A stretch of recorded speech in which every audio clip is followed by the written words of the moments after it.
Mrs. Peak, would you like to bring us out of closed session? Yes, thank you, Madam Mayor. The council has reconvened from closed session, during which it discussed items 1 through 4 of the agenda. Item number 1, existing litigation with the city against Lynn Sulu Pastrana, trustee of the AC1 Land Trust and AC2 Land Trust, dated March 14, 2021, San Diego Superior Court, North County. The city council engaged in discussion with council and provided direction concerning negotiations. Item number 2 and 3, conference with with real property negotiators under Government Code Section 54956.8. The first as to real property owned by Jesus Santos and Juana Santos, represented by Brad Kuhn. The property is identified as APN 221-110-1700, addresses 134 Myrtle Avenue, San Marcos, California. And secondly, with respect to real property owned by J. Elizabeth Santos and Gloria P. Santos as trustee of the successor trust or the successor trustee under the GHS Living Trust, dated February 22, 2000, as joint tenants, represented also by Mr. Kuhn. The real property being identified as assessor's parcel number 221-110-1800, addresses 140 East Barham Drive, San Marcos, California. The city council provided direction to staff with regard to each matter, and no reportable action was taken. Item number 4, conference with legal counsel on potential litigation under Government Code Section 54956.9, sub D, sub 4. The city council conferred with the city attorney and city manager regarding potential litigation, 3 potential actions, and provided direction to staff with no reportable action being taken in that matter, on any of those matters. That concludes the closed session report. Thank you so much. We will then we'll actually close the first meeting, and then we will open the next meeting. We'll just go right into it. So our regular meeting, I'd like to call this meeting to order for June 25th, 2024. If you could please rise for the Pledge of Allegiance.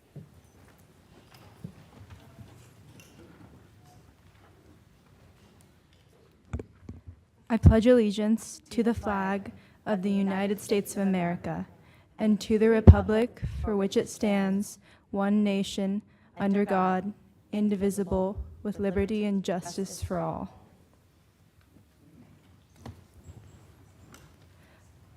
God, we ask your blessings on those who have been called to lead the community in which we live, play, and work. Guide them peacefully through debate. Remind them that they are not only leaders but also servants, and that it is their responsibility and ours to serve the common good of all. Grant us the wisdom and courage to know and do what is good, right, and true. May we speak out when it is time to speak out and listen, patiently and receptively when it is time to listen. May we always be guided by the spirit of community, by the spirit of justice, and by the spirit of love. Amen. Amen. Okay. Next up is roll call. Councilmember Musgrove. Here. Councilmember Nunez. Present. Councilmember Sanella. Here. Deputy Mayor Jenkins. Here. And Mayor Jones. Here. Okay, we have a few presentations today, or proclamations, I should say.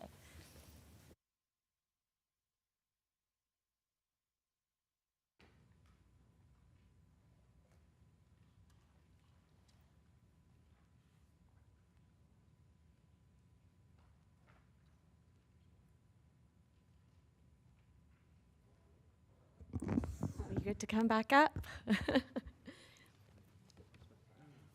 So we have a very exciting award here. It's the Gold Award.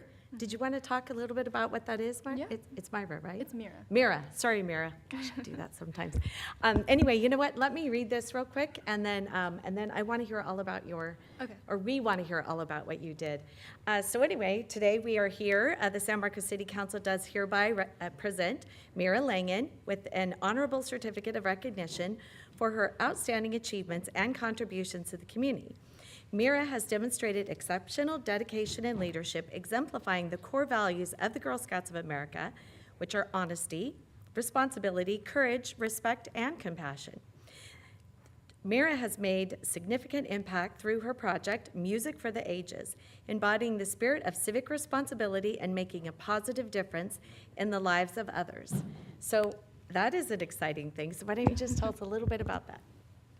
Yeah, so I'm Mira, and I completed my Girl Scout Gold Award. I've been part of Girl Scouts for 13 years, and the Gold Award is the highest achievement a Scout can achieve in the program.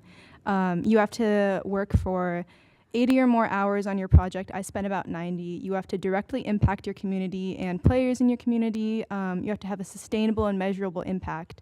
And just all these factors you have to think about when you're planning your Gold Award. And when I was doing my Gold Award, it took me like a year and a half to figure out what I wanted to do because there were just so many different aspects of my community, you know, I could impact, I could really help. And I kind of came up with my idea, Music for the Ages, when I was looking around my community.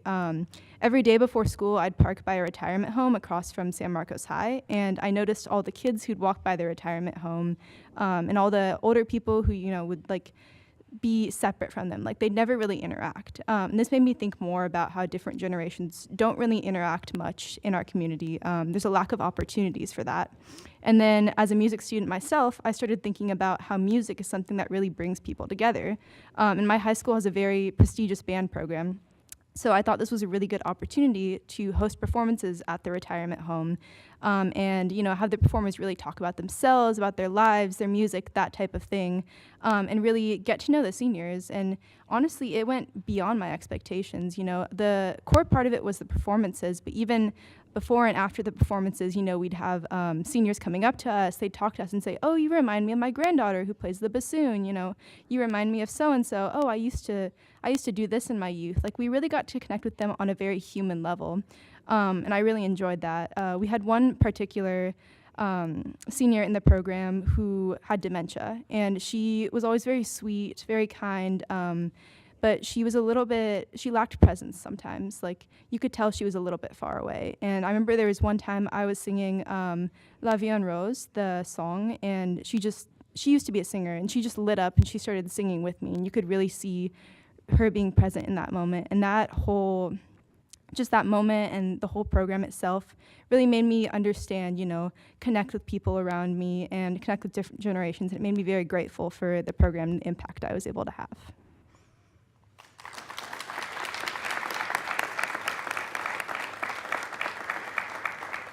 As she was standing, I looked at her back. You should see all of her badges she has. There are a lot of them. Anyway, congratulations. We're really excited for you. So why don't you come and take a picture, and I'll give that to you. Do Mom and Dad want to come up? Yes. The parents are going to come up to celebrate you. Here, I'll let you go next time.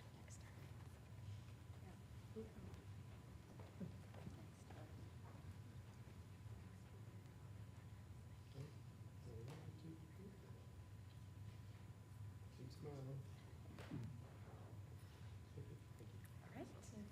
Congratulations. Good job.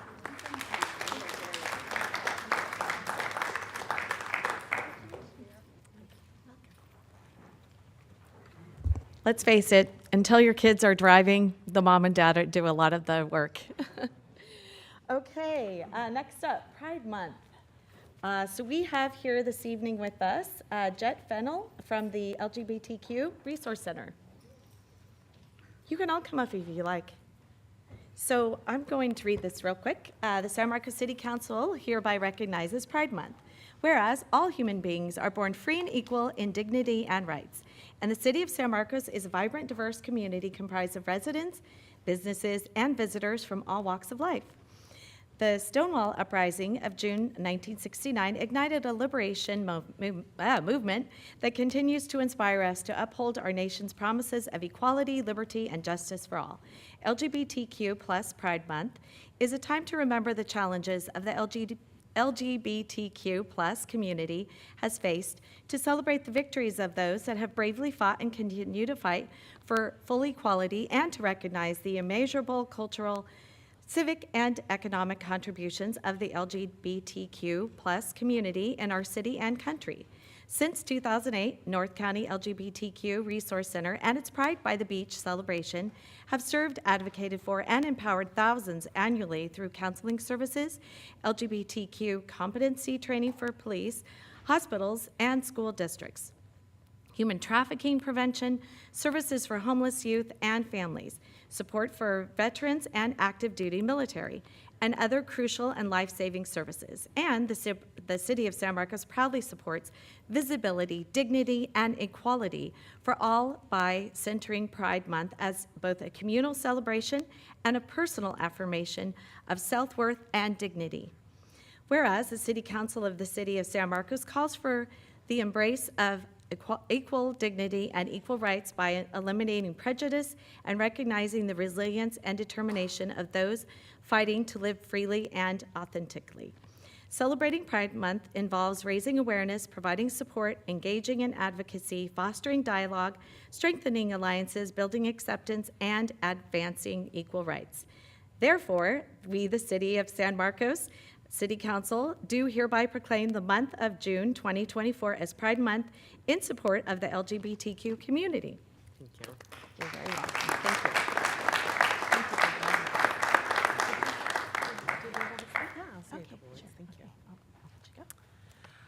Hi, I'm Jet Fennell, and today I want to express gratitude on behalf of the North County LGBTQ Resource Center for the City of San Marcos issuing this proclamation in honor of LGBTQ Pride Month. This proclamation is more than just a symbolic gesture. It, I am sure, will have a profound impact on the lives of countless LGBTQ plus community members of San Marcos. And with this proclamation, the City of San Marcos has taken steps to give voice to those who may feel marginalized, excluded, or unheard.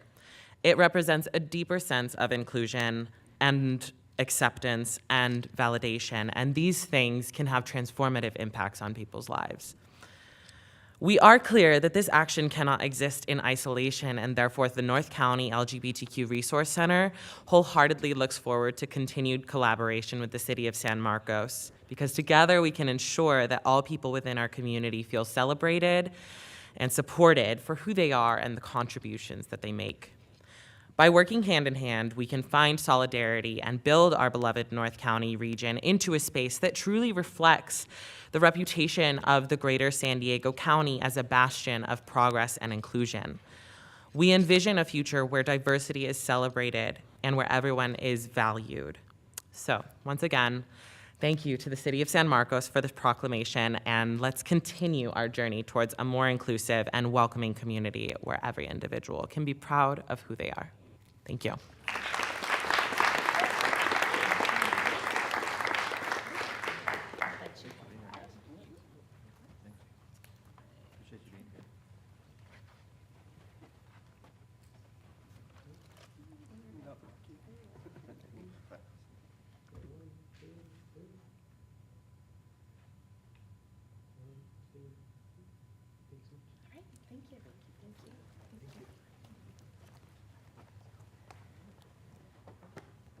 Okay, one more.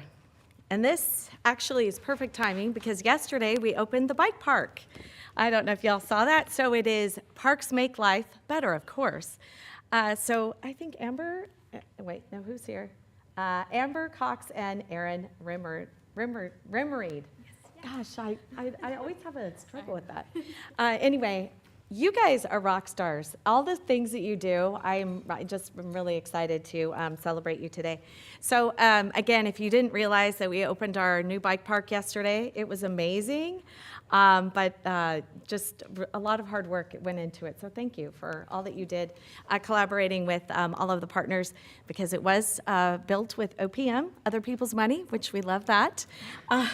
Anyway, I'm going to read this real quick. So anyway, the San Marcos City Council hereby recognizes Parks Make Life Better Month The San Marcos Parks and Recreation promotes physical, emotional, and mental health and wellness through organized and self-directed fitness, play, and activity through youth sports and enrichment activities, teen centers and programs, senior activity centers, adult fitness and enrichment programs, and, of course, community events. Parks and Recreation supports the economic vitality of communities by partnering with local and nonprofits and offering events for residents' engagement. Parks and Recreation fosters social cohesiveness in communities by celebrating diversity and providing spaces to come together peacefully, modeling compassion, promoting social equity, connecting social networks, and ensuring all people have access to its benefits. And Parks and Recreation supports human development and endless learning opportunities that foster intellectual, social, physical, and emotional growth in people of all ages and abilities. Parks and Recreation strengthens community identity by providing facilities and services that reflect and celebrate community character, heritage, culture, history, aesthetics, and landscape. Parks and Recreation sustains and stewards our natural resources by protecting habitats and open space, connecting people to nature, and promoting the ecological function of parkland. And so today, be it resolved that the residents of San Marcos recognize the importance of and access to local parks, trails, open space, and facilities for the health, wellness, development, inspiration, and safety of all Californians, and we do proclaim July 2024 as Parks Make Life Better Month.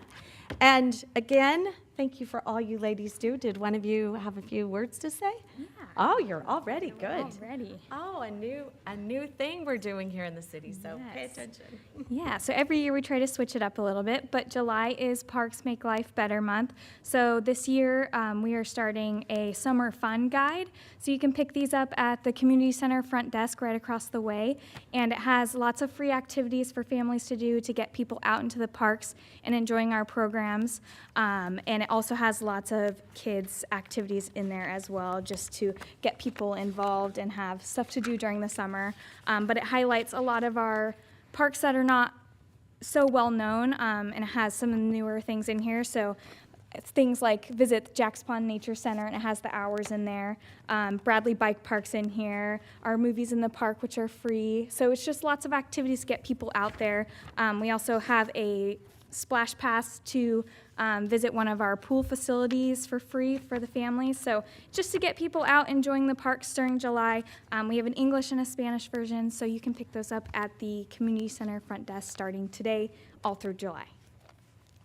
Thank you. Thank you. Really appreciate that.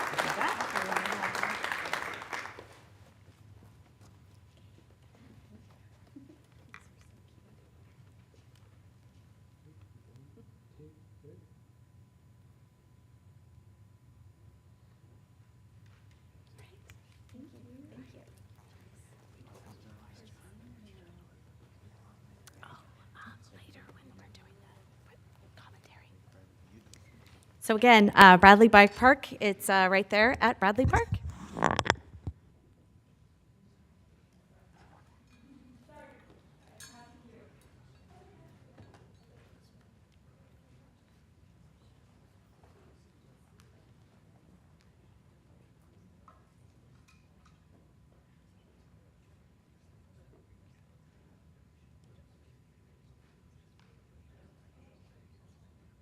All right, so moving on to our consent calendar. Do we have any items that any council members wish to pull? I'll move to approve. Second. Okay, we have a motion and a second. All in favor? Aye. Aye. Any noes? Okay, seeing none, motion passes. Okay, moving on to oral communications. Okay. So we have, let's see, 15 minutes for the first item because we have a lot of business this evening. So we will take the first three, which would be Tiffany Boyd Hodgson, followed by Aaron Weiss, and then it will be Justin Matsushita. Welcome, Tiffany. Good evening, Mayor Jones, Deputy Mayor Jenkins, and City Council members. My name is Dr. Tiffany Boyd Hodgson, and I'm here as a private citizen this evening. I am a resident of District 2, and Councilmember Mike Sinella is my representative. I live in San Alejo Hills, and San Alejo Hills is a public transit desert.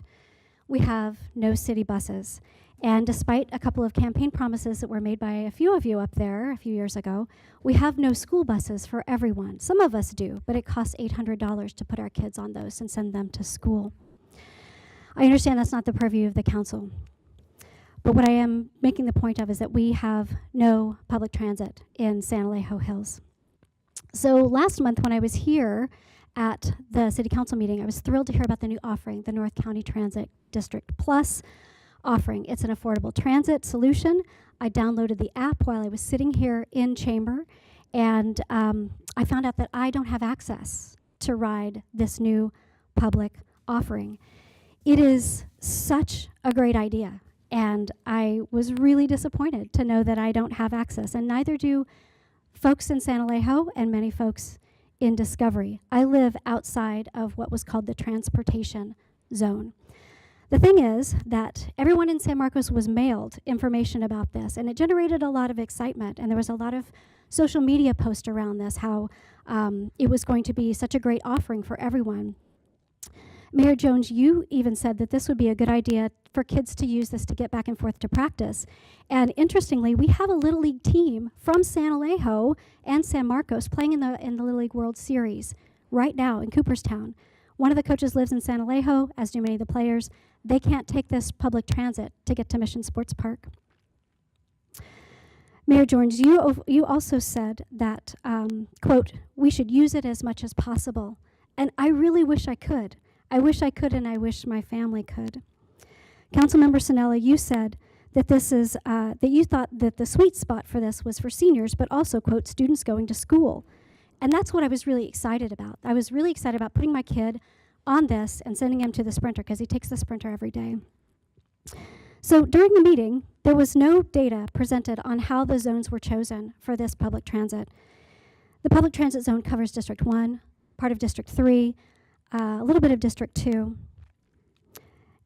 And so I want to point out a couple of things. I want to ask, how were the zones chosen? Because there were no data presented. But there were a couple of points made in the meeting that I find very interesting that I think the public should hear about and are worth repeating. It came to light during the meeting that both Mayor Jones and Deputy Mayor Jenkins, you live in the zone. In fact, Deputy Mayor Jenkins, you serve on the board of North County Transit District. And during the meeting, both of you were talking back and forth, and Mayor Jones reassured you that you live in the district and how great that was that both of you could ride.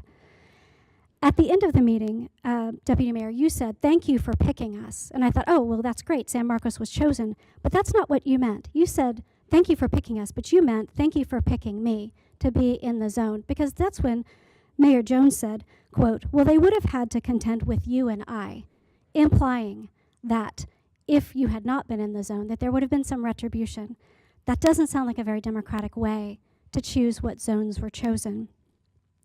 So something that I've noticed here is that when someone comes before you all and presents an opportunity or something that could be perceived as a criticism, sometimes some of you respond in a way that is condescending and undermining. And I'm here for that if you want to make those statements to me after I present this to you. But I hope that one of you will also recognize that this is a softball opportunity for you. It's a softball opportunity. I have a list of 40 people that in San Alejo want this in our community. You could bring it to our community, and you could be heroes if you choose to do that. I've provided the list with the city clerk, and I will yield the rest of my time to Justin Masuchita. Thank you.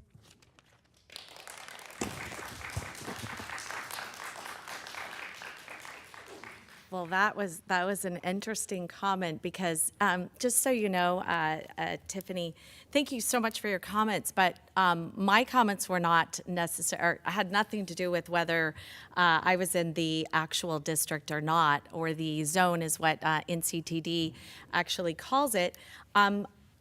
Deputy Mayor, could you please have some North County, because this is a North County Transit District program. So we are just a recipient of that program. So it has nothing to do with, the city had nothing to do with anything where the zone was located, where the zone was chosen. We had nothing to do with that. But NCTD, in fact, Chris Orlando, who is actually one of the staff members at NCTD, lives in San Alejo, and I'm sure he had some input as to where the zone was, because he had mentioned actually that, and by the way, he's a former council member in San Marcos, so I served with him for 12 years. He actually mentioned that the zone had increased in size after they had done some initial polling and then gone back. So I believe their next meeting might be, is it July 18th? Deputy Mayor? Okay. So the third Thursday of every month, the meetings at NCTD are right there in their Oceanside offices, right there on Mission. But I would suggest that you go and speak to them directly. But I believe, Deputy Mayor, you could have staff at NCTD respond directly to Ms. Hodgson if she would like to leave her information with our city clerk. We can make sure that happens. Yes, Yeah? I Okay. can have somebody respond to her. And just to clarify, we're temporarily meeting in the City of Oceanside. Oh, City okay. Hall. So we Thank will you be for in the that. City of Oceanside City Hall, not our North County Transit Office Still in third July. Thursday. And Thursday. what time is the meeting? I believe it starts at 11 o'clock. And that's on Civic, I think it's on Civic. Yeah. Civic. Anyway, we'll get you all that information. But thank you for your comments. I appreciate Mayor, I that. just wanted to add, I know we Sure. can't talk about this because it's not agendized, but Yeah. it was very clear that this program, which I think we're all very excited about, is in phase one. It is a pilot program, and so based off of how this phase one goes, I know that I am certainly all for expanding it to other parts of the city, including San Alejo Hills. But I think we also talked about it being expanded not only within San Marcos, but to other cities. And so this is just the start. Sometimes you gotta, just like a business would do, you start small and you grow it. And I think that's the direction we're gonna go with this. And we're excited to see how it will benefit all of our residents in the near future. And the address is 300 North Coast Highway, Oceanside, California, 92054. So you can have that. Okay, and I'm actually going to, during my SANDAG comments, I'll be talking a little bit more about this, but since it's not an agendized item, I won't be doing that. Aaron Weiss will be next, followed by Justin Matsushita.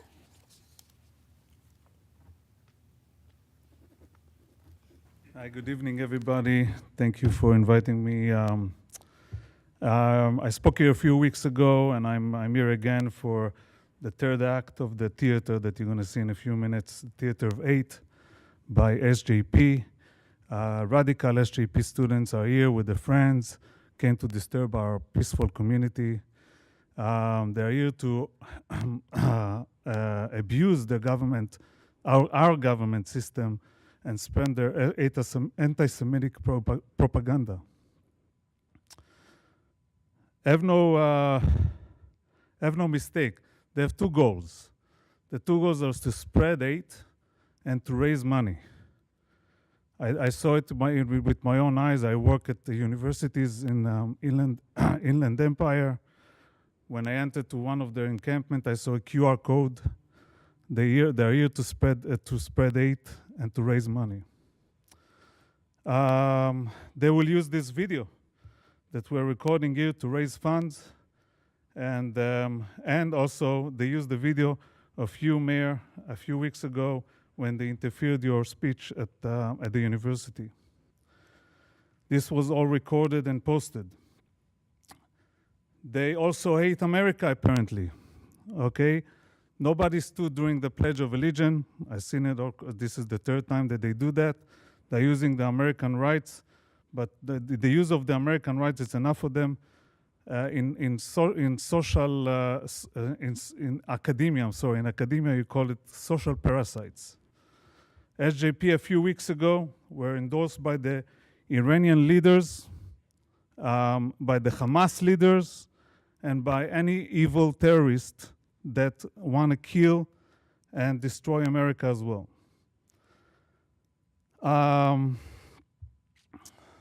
SJP, by the way, they and their friends rejoiced October 7 massacre. that, by the way, included the killing of 32 Americans and the captures of 8 Americans who were kidnapped into Gaza. By the way, 2 of them are still in Gaza. They rejoiced this event. This is a well-scripted theater. It's a farce. You have seen it during the last 2 meetings. The next you will hear it. Of course, I know that the script very well because it's not the first time I participate in this kind of hearing, and not only in this city. Even though I'm a resident of this city, I was in Riverside and I was in Escondido and other cities. They have a script. They recruited a Jewish speaker that I doubt that is actually Jewish. They recruited people that have relatives in Gaza. They recruited people that are, or they will send somebody that grew up in San Marcos, and so on and so on. You got the point. Everything is scripted. It's a farce. It's a theater. So, to stop this absurdity once and for all, I saw that actually on your agenda you have a resolution to change the speaking time here and limit the speaking time. I encourage you to actually vote for this resolution. For them, actually, 30 seconds will be more than enough. Actually, having SJP sympathizer right here supported by mega terrorists is like giving a stage for Al-Qaeda supporters after September 2001. Please, limit the time, and you know what, even better, have a resolution to ban terrorist supporters from speaking in this chamber. Thank you so much. Thank you, Aaron. I'm not in favor of a 1 minute speaking time. Whether I agree with someone or I don't agree with someone, I don't believe that that would be something I would ever support. But thank you for your comments. Next up would be Justin Matsushita.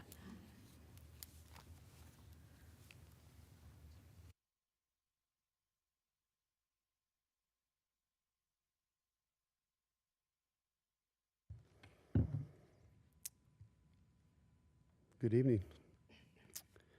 I'm going to start out by saying thank you all for your service. I've said this before. Governance is hard.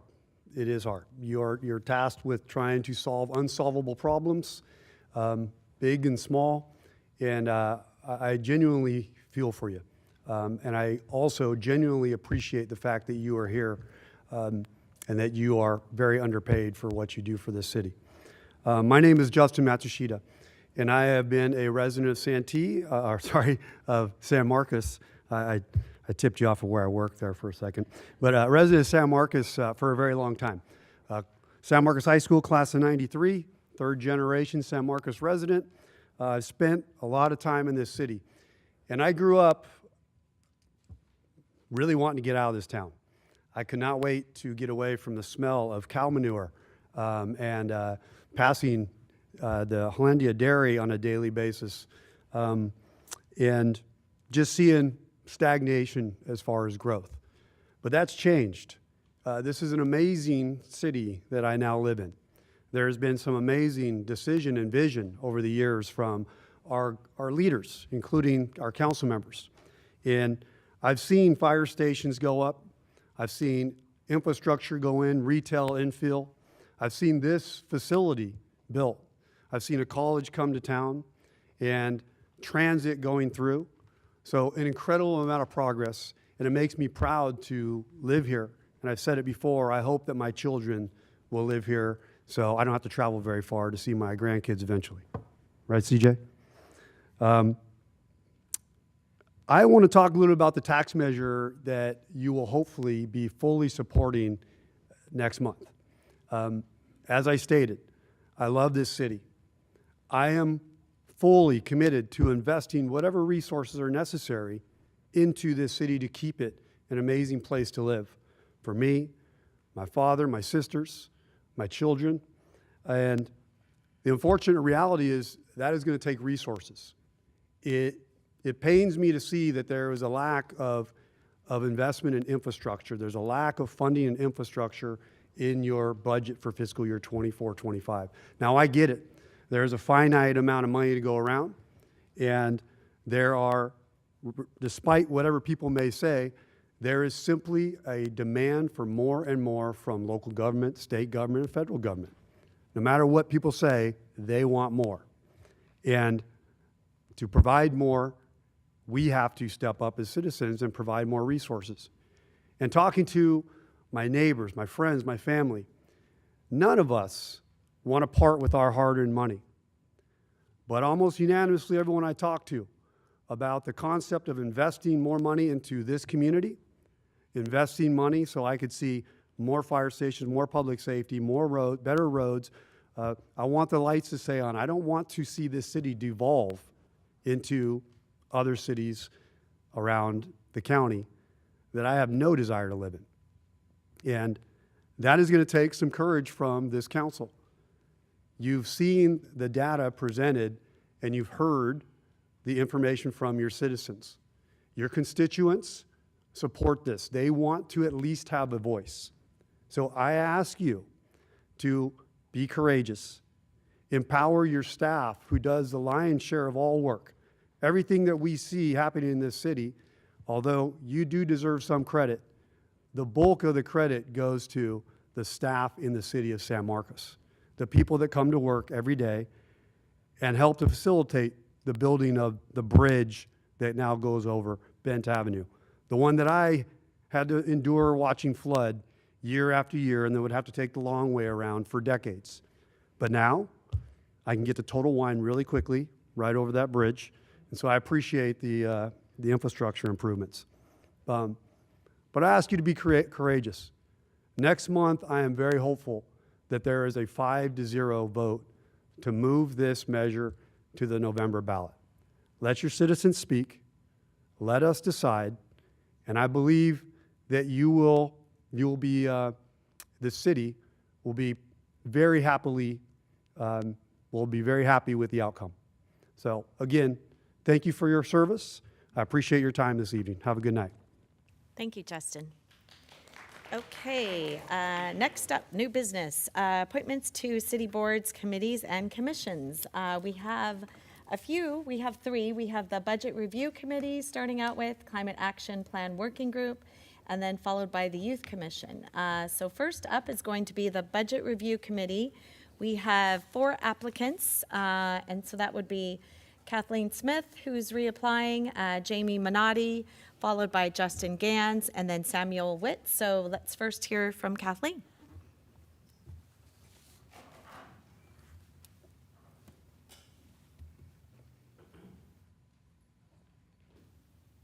Welcome, Kathleen. I'm fine. I feel like I'm among friends here.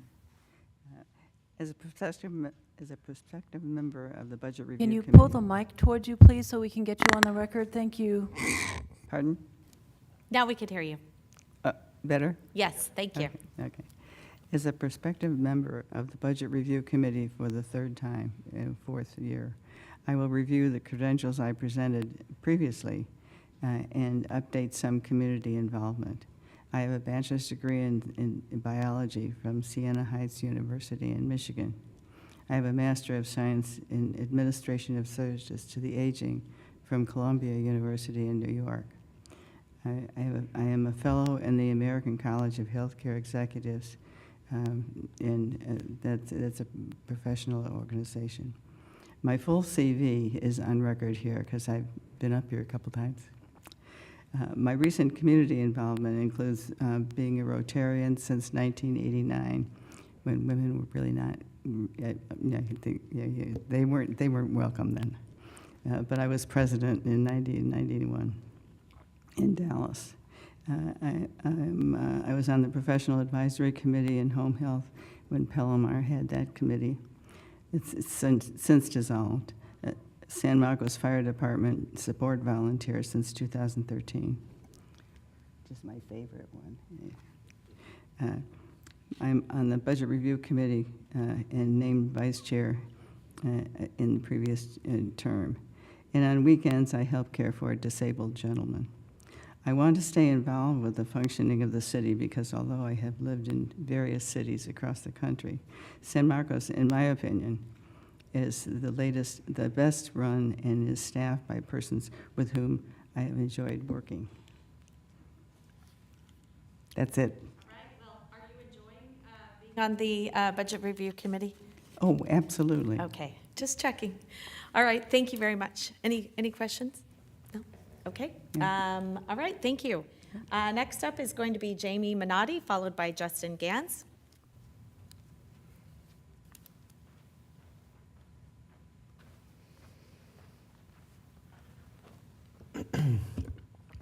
Good evening, Mayor, City Council. Candidly, had I known Kathleen was reapplying and has done such an amazing job leading up to this, I transparently probably wouldn't be speaking here tonight, because if it's not broke, don't fix it. Needless to say, I'm a business owner here in San Marcos, and also representing a nonprofit organization, Community Resource Center, which I also do work for. Backtrack to the early 2000s, my first position here in California, originally from the East Coast, was here in San Marcos, working with an affordable housing provider now known by National Core. And I worked hand in hand with them to develop some of the first, I believe, affordable housing communities here in San Marcos. At that time, kind of found a little niche and love for San Marcos, and although I don't live here, opening a business here in 2019, I found myself in San Marcos more than I have my home community of Scripps Ranch. So I appreciate your consideration. If the council is looking for a little bit of a different perspective from someone who owns a business here in San Marcos, I would be honored to be involved. But again, sounds like Kathleen's done an amazing job for the last 2 terms, and if it's not broke, don't fix it. Thank you. Thank you. That was an interesting speech, Jamie. All right, next up is Justin Gans, followed by Samuel Witt.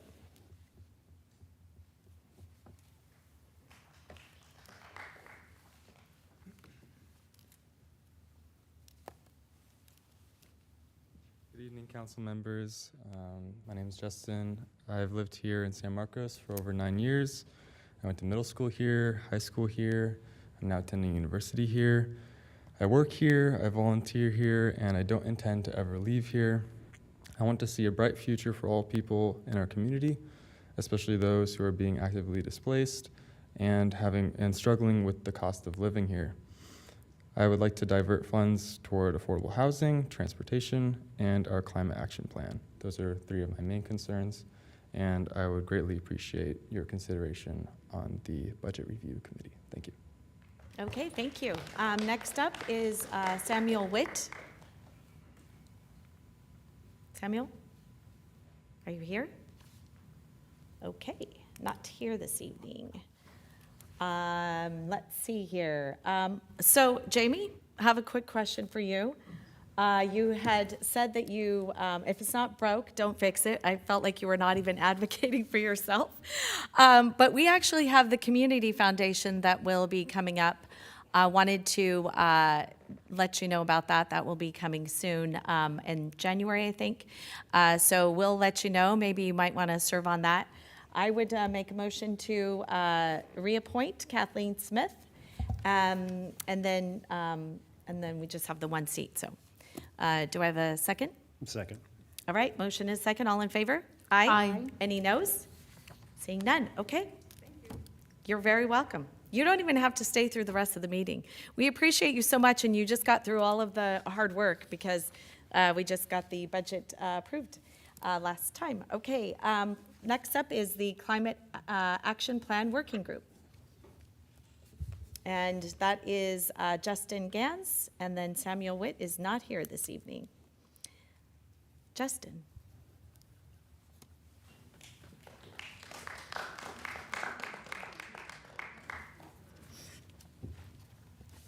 So, considering I was the only one who came today, I would greatly appreciate your consideration for the Climate Action Plan Working Group.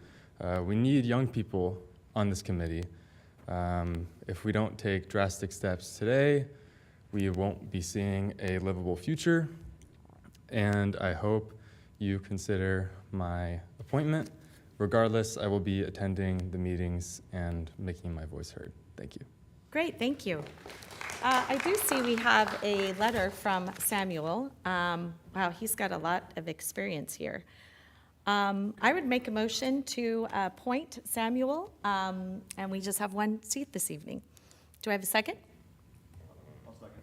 Motion and a second. All in favor? Aye. Aye. Any noes? Okay, all ayes. Next up, Youth Commission. We have 5 speakers and 4 regular and then 1 alternate. Sophia Skolic, followed by Ava Skolic, and then it will be Severa second, third. So Sophia, is she here? Oh, there you are.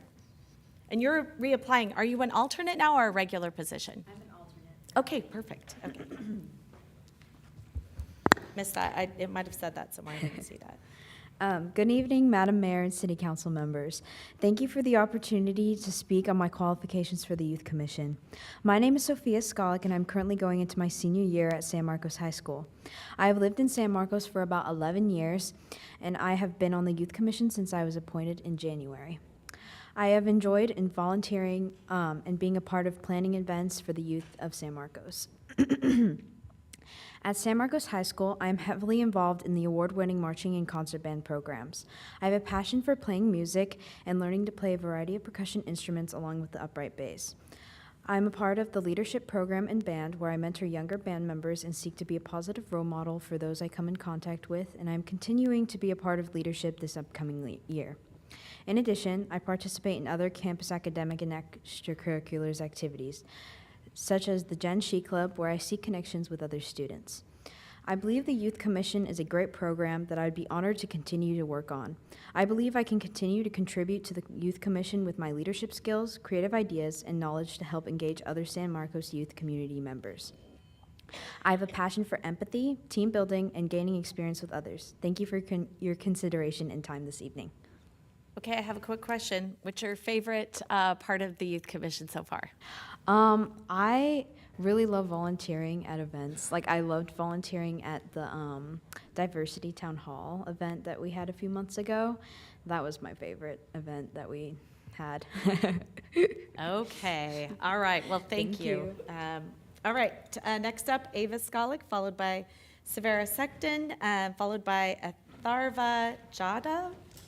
Did I say that right? I don't know if I said that right. Hi, Ava. Hi. Good evening, Madam Mayor and council members. Thank you for this opportunity and for allowing me to speak in front of the council tonight in regards to my application for the Youth Commission. My name is Ava Skolic, and I am an incoming sophomore at San Marcos High School. I'm a part of the San Marcos High School Night Regiment Marching Band, and I have a passion for playing instruments such as percussion and upright bass, same as Sophie. I've lived in the city of San Marcos for about 11 years, and during that time, I learned that it is essential to be able to serve the community. Throughout middle school, I've been in the band program as a mentor, as well as the member of the WEB, Where Everyone Belongs program, where I was given the opportunity to mentor and help incoming 6th graders begin their journey through middle school. I enjoy helping youth and collaborating with others, and I believe it's important to be a positive influence within environments and to be a positive influence on those around me. I believe that my ability to have empathy, compassion, and dedication within environments will be beneficial to the Youth Commission. With this position, I firmly believe I will have the chance to serve the community as a youth commissioner. Thank you, Madam Mayor and council members.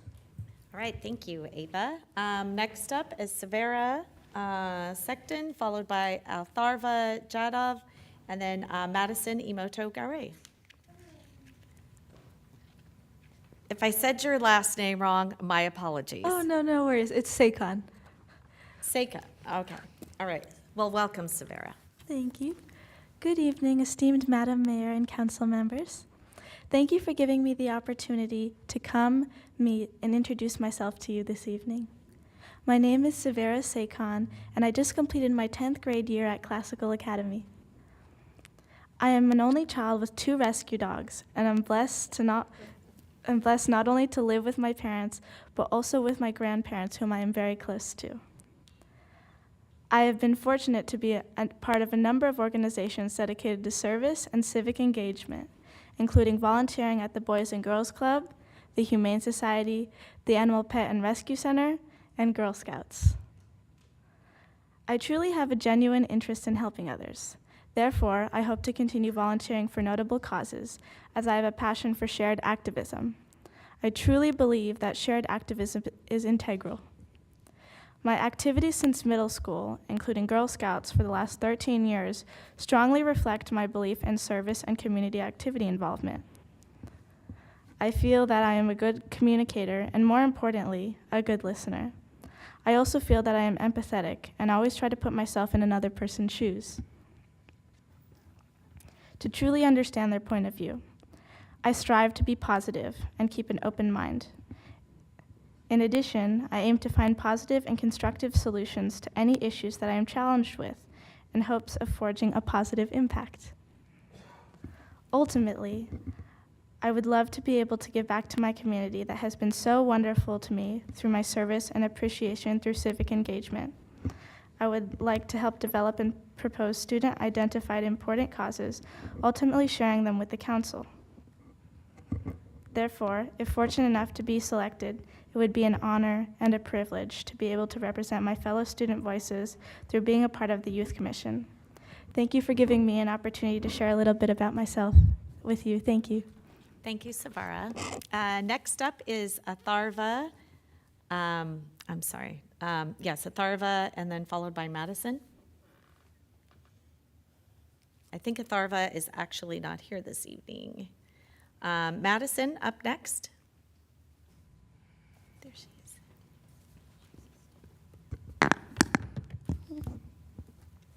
Hello, my name is Madison Iwado Gray, and I'm going to go to 7th grade. You can pull year. that down just a little bit more, sweetie. This So you way? don't have to, yeah, so you don't have to crane your neck. Oh, okay, thank you. Yeah, of course. I'll be going to 7th grade this year. I like to socialize with people a lot. Like, I like to go to parties. I like to paint and do poetry a lot. In the Youth Commission, I want to accomplish to inspire people to volunteer and serve their community so that they can help their community throughout. Why I think I'm a good candidate is that I participated in the diversity town hall for Japan, and I collaborated with the San Diego Kimono Club and showcased traditional Japanese dances. Thank you for your time today. You're doing great. And I have to tell you, when I was in 7th grade, I could have never done that. I would have been too scared. So good for you. Do we have any questions for her? Thank you so much. We really appreciate you. Okay, we have 4 regular positions followed by 1 alternate. So I would like to make a motion for Sophia Skalik as a regular instead of an alternate. And then would we then have an extra alternate because we might need to go back? No? Okay. So as a regular, Ava Skalik as a regular, Savara Seikhan as a regular, and then Madison Imoto Garay as a regular, and then Theva as an alternate. So do I have a second? That should be 5. Madam Did I Mayor, say just that all for right? clarification, Yes. Is the order that you listed them in the order of the terms that the second yes, through okay. 5th are Yes. actually, okay. So, yes, so it would be 1 regular scheduled vacancy, which would be then, actually, that's a 3-year term, but they're all, hold on. So there's one that expires in 2027. Okay, There's one that expires in June 26. yes. Another that expires in June 2025, and the last expires in June of 2025. So Okay. we just need to know who goes where. Yeah, so on, thanks for that, because that's quite confusing. Okay, so I would say that let's just go in order. Okay, so hold on, because, hold on. Yes, I think I do. Thank you. Because I don't know where that is right now. So, yeah, so actually we will go with the 27 new term for Sophia would be expiring in 2027. And then there's 3 regular unscheduled vacancies. I think those are all 2027 or 2026. There are 2 that expire in 25. 2026, or 2025, excuse Oh me, my and 1 that gosh. expires in 2026. Well, help me out here. So council, guess what? I'm going to put you all on the spot. Guess what? There's 5 spots. So I'm going to choose the first one, which is going to be Sophia. She's currently an alternate for 2027, and you guys get to have some fun and figure it out. Sophia's going to be a senior next She year. is, so no. she can do the So we're going to shorter give her the terms. shortest one. That's 25. So that'll be just, Thanks, okay, well, Dad. thank you for reminding us that. Okay, so Sophia, you're going to get the 2025, and then, Ava for 26. okay. And Madison for 26. There was 2 26s, right? I think that, yes, there are. Yep, I think 226. And then Oh, no, 225. 225s. Yeah, 225, sorry. Someone else gets a 25, and then we have a 27. See, this is confusing. It's not as easy as it looks up here. Who's next? Who's next? I said Madison. Edward? No, I heard that. Madison is 26, you said, correct? Yeah, if there is a 26. Yeah, I think there is, yeah. No, Ava is 2026. Oh, I see. Let's do 25, No, and but, then they can reapply, okay. right? I see what you're saying. Okay. All right, Yeah, okay. so they all can reapply if they're still interested, too. So Sophia is 2025, and then Ava is what? 26.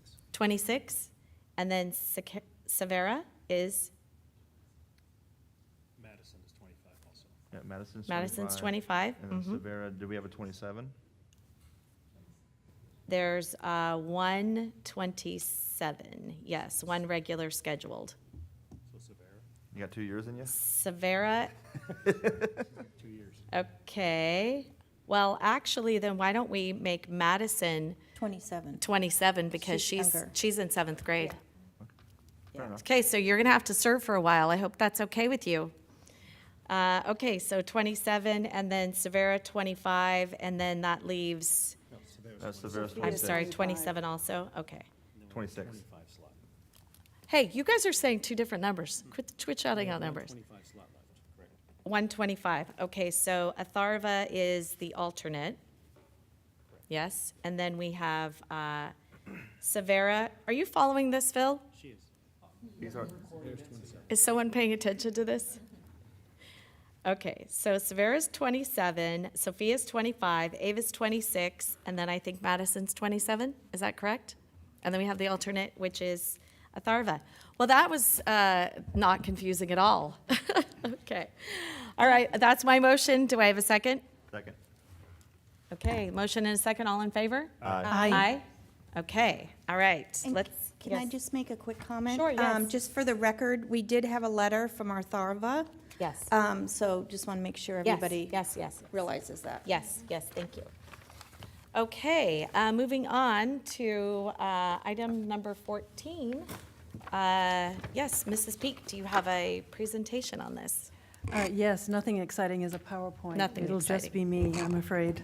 Okay. Agenda item number 24 is the proposed update to the city council meeting policy and procedures and an associated resolution. As noted in the agenda report, the current policy was enacted in 2013 and updated and replaced prior city council policies and regulations that relate to the conduct of city council meetings as permitted by Government Code Section 54954.3. The proposed 2024 update relates in the main to speaker time limitations, presentations for city council meetings, mechanisms to address decorum issues that occur during meetings, and some minor issues also.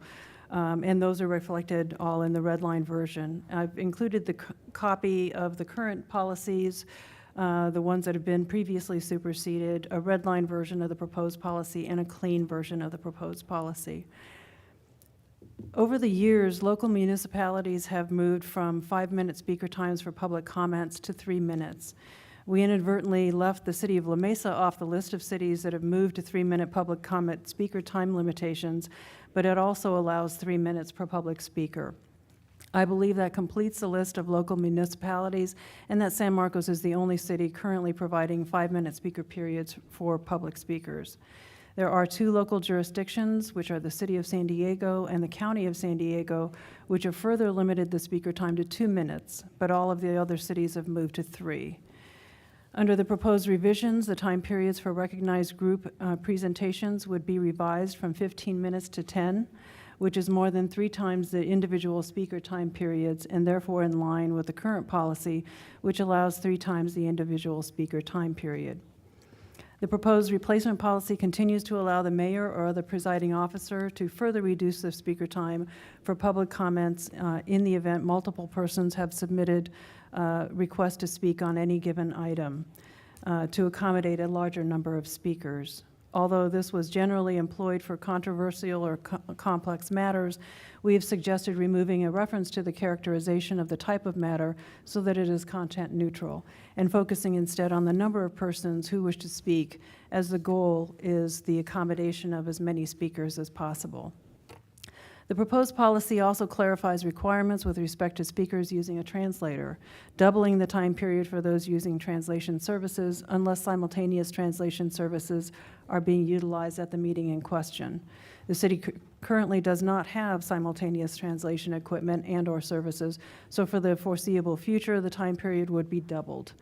Simultaneous translation equipment services are those where all members of the legislative body and members of the public are provided with a translation at the same time that the speaker is speaking, or closely approximated at the same time, and does not mean a translation that is provided post-utterance, that is, after a speaker pauses in their comments. It's more on the line of what you imagine the UN is, which is a simultaneous translation. Additionally, the policy proposes limitations on the manner that presentation materials are provided to the city. Due to security concerns, it is recommended that external devices not be permitted to connect to the city system for use during council meetings, and we do receive requests for that, often at the last minute.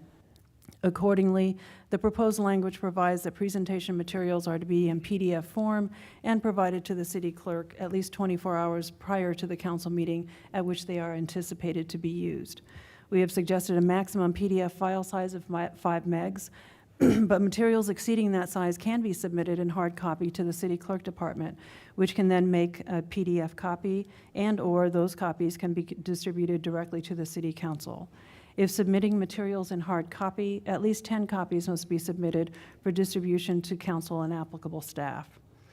With respect to meeting decorum, it is suggested that rather than prohibit all banners, signs, and other materials from the chambers, as the County of San Diego has done, that the county set a maximum size of 22 by 28 inches, which is a standard poster size. This would allow use of such materials, but would also seek to ensure that others in the chambers can still view the proceedings and can also safely navigate throughout the chambers. It's further suggested that all such expressive materials be handheld rather than supported with sticks, stakes, poles, or any other types of brace to ensure the safety of all meeting participants. Weapons, of course, and other objects that can be used to inflict serious bodily injury other than those in the possession of authorized city and law enforcement personnel are suggested to be prohibited. The proposed policy denotes that conduct that disrupts, disturbs, impedes, or renders the conduct of the meeting infeasible is prohibited, and that in the event participants are disrupted to the extent that the orderly conduct of the meeting is disrupted, disturbed, impeded, or rendered infeasible, the mayor may call for the cessation of such conduct and warn that person or persons that they may be removed from the meeting. These guidelines of the policy are expressly permitted by, and in fact are required by, Government Code Section 54957.95. The proposed policy provides that the mayor may call for a recess, and if the conduct continues following a recess, such that the meeting is disrupted, disturbed, impeded, or the orderly conduct of the meeting is rendered infeasible, the mayor can call for the removal of the persons who were warned. Also as permitted by the Brown Act, subject to the objection of the council members, the mayor may, for the meeting, may order the meeting room to be cleared of all participants other than the staff, press, and affected parties. For example, people who are party to an appeal hearing that is expected to be heard, for example. It is anticipated that if conduct is that disruptive, business items would in all likelihood be continued and the meeting would be adjourned. The proposed policy attempts to balance the needs of the council to conduct its meetings effectively and productively with the right of the public to participate in council meetings by providing clear meeting protocols which, if approved by the council, will be posted outside and within the chambers, on the agenda, and on the city's website. With that, I'll conclude, and if there are any questions, I'd be happy to answer them. All right, thank you. Any council members have any questions? And so just one clarification. So out of the 18 cities and the county, so 19 agencies, 17 of them have 3 minutes and then 2 of them have 2 minutes, correct? That's correct. It's the County of San Diego and the City of San Diego have 2, and then they further reduce those in the event of items that have lots of folks who want to speak. And then the rest of the jurisdictions, other than the City of San Marcos, allow 3 minutes for public comment. Correct, okay. Just double checking on that. Okay, any other questions, comments? Can we hear any public speakers first? Yes, I just was wondering if you had any of Helen while we were. No. No, okay. I just have a quick point of clarification. If these policies and procedures are adopted tonight, when would they become effective? Resolutions are, by their very nature, immediately effective. They would be essentially implemented for use at the next council meeting. Okay, all right. Any other questions of Helen? No? Okay, we have a few speakers. I think we have 4. Yes. First one is Justin Gans, followed by Dan, followed by Jake Parvin, and then Flower Alvarez Lopez. Justin, come on down. Welcome.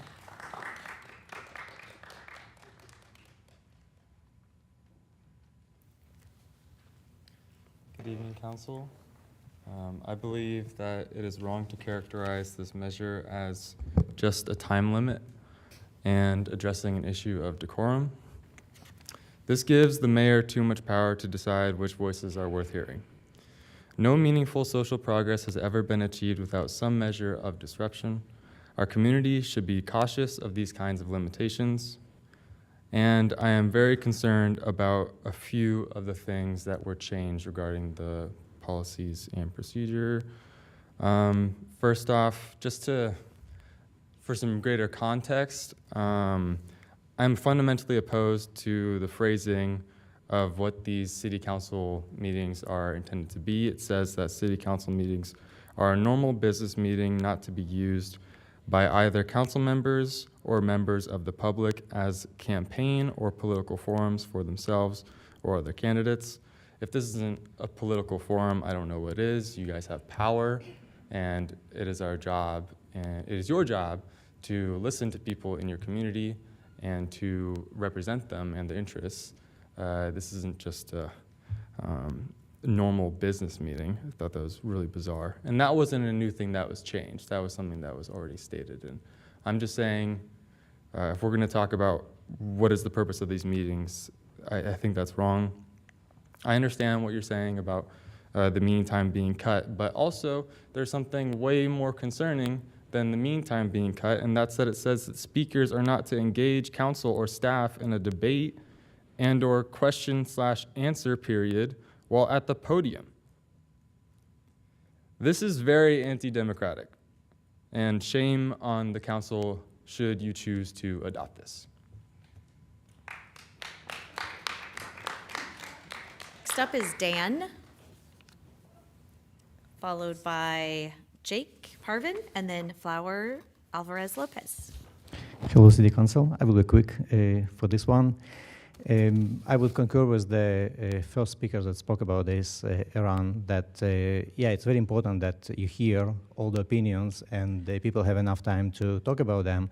But unfortunately, this City Council became a stage for propaganda and lies and support for terrorism. So I fully support cutting the time, and I think it's a good thing. I would even go further to cut it even more to avoid spreading of hate that these people come here. Thank you. Thank you. We're just aligning, or this action would be just aligning to the 3 minutes as the rest of the cities, well, except for the city of San Diego and the county. Next up, Jake Parvin, followed by Flower Alvarez Lopez.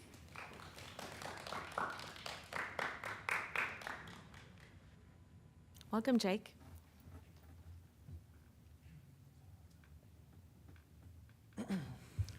Jake Parvin.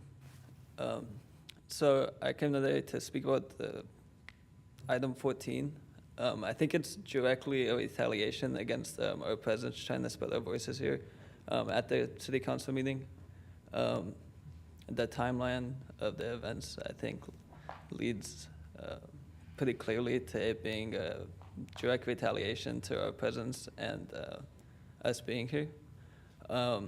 I think it's interesting how you guys frame all the other cities, 17 of them, being 3-minute timelines and San Marcos having a 5-minute timeline, as San Marcos not keeping up with the times or being, or that being a flaw of San Marcos. I think that would actually be the most democratic. This is, as Justice pointed out, a political forum. You guys are politicians as council members. I think the framing of council members as being nonpartisan and trying to make this whole thing, as Justin was pointing out before, as a business meeting, trying to hide the political responsibility that you guys have as council members and the responsibility that you guys have to hear your constituents. You guys are paid from our tax money to listen to us and our voices and what we have to say on the opinions, whether it's on the agenda or whether it's an item that we're wanting to get on the agenda. That is you guys' responsibility to do, and trying to slip that responsibility or trying to limit our ability to speak our voices is undemocratic, and it shows the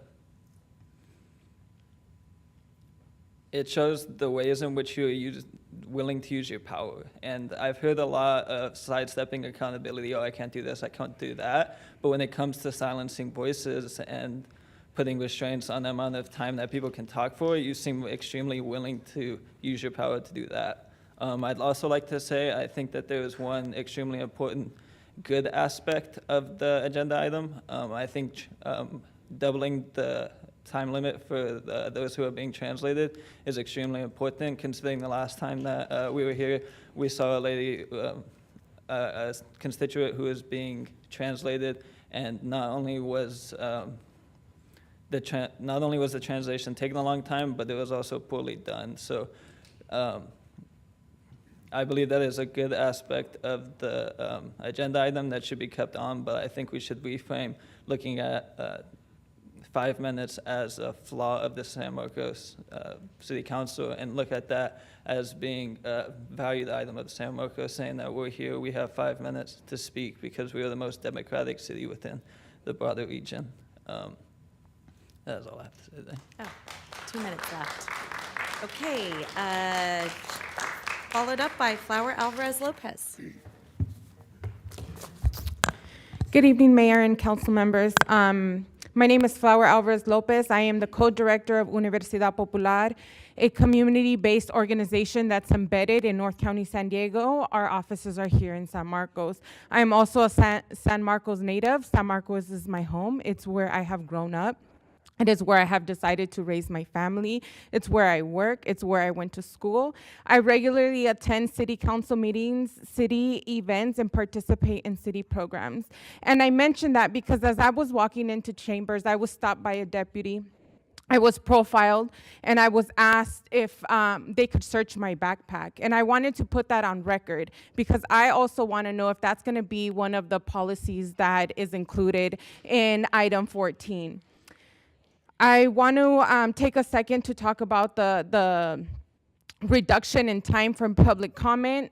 Yes, it is true that other municipalities do have other time limits, but 5 minutes has worked for San Marcos. So I'm also curious. I want to know why the change, where that change is coming from.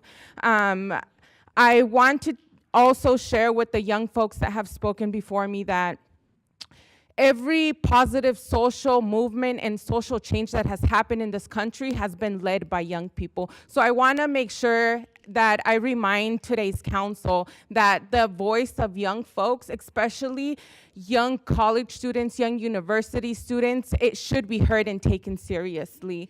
I also want to register our support for the extension in the time allotment for folks that need translation. So that is something that we can 100% get behind, and I would like to register our organizational support for that change in item 14.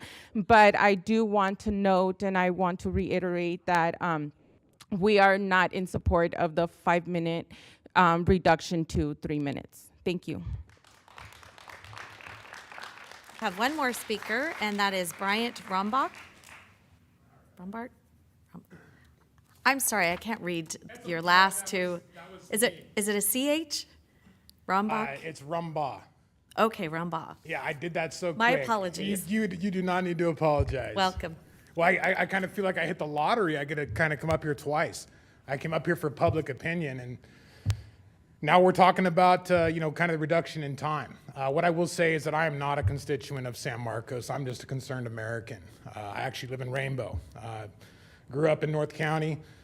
Certainly my heart and everything is here. What I will say is that I have taken a lot of time out of my schedule to, go and try to speak at some of these meetings. There was a lot of things that young lady just talked about right there that I agreed with. What I will say is I'm not singling anybody out, but I've actually spoken with her in the room at the Board of Supervisors in San Diego, and there were things that came out of her mouth that I know I didn't agree with. But that's perfectly fine. We live in America. We value each other's opinion. We have a right to free speech. It didn't take long for somebody to, and I'm not trying to talk to that dude, really kind of say that people support terrorism. We're all human beings. I would hardly bet to find one person in this room that doesn't think that we have societal problems one way or the other. And I doubt anybody wants to see any sort of act of terrorism, which includes what's going on in the Middle East, which has been going on for a long time.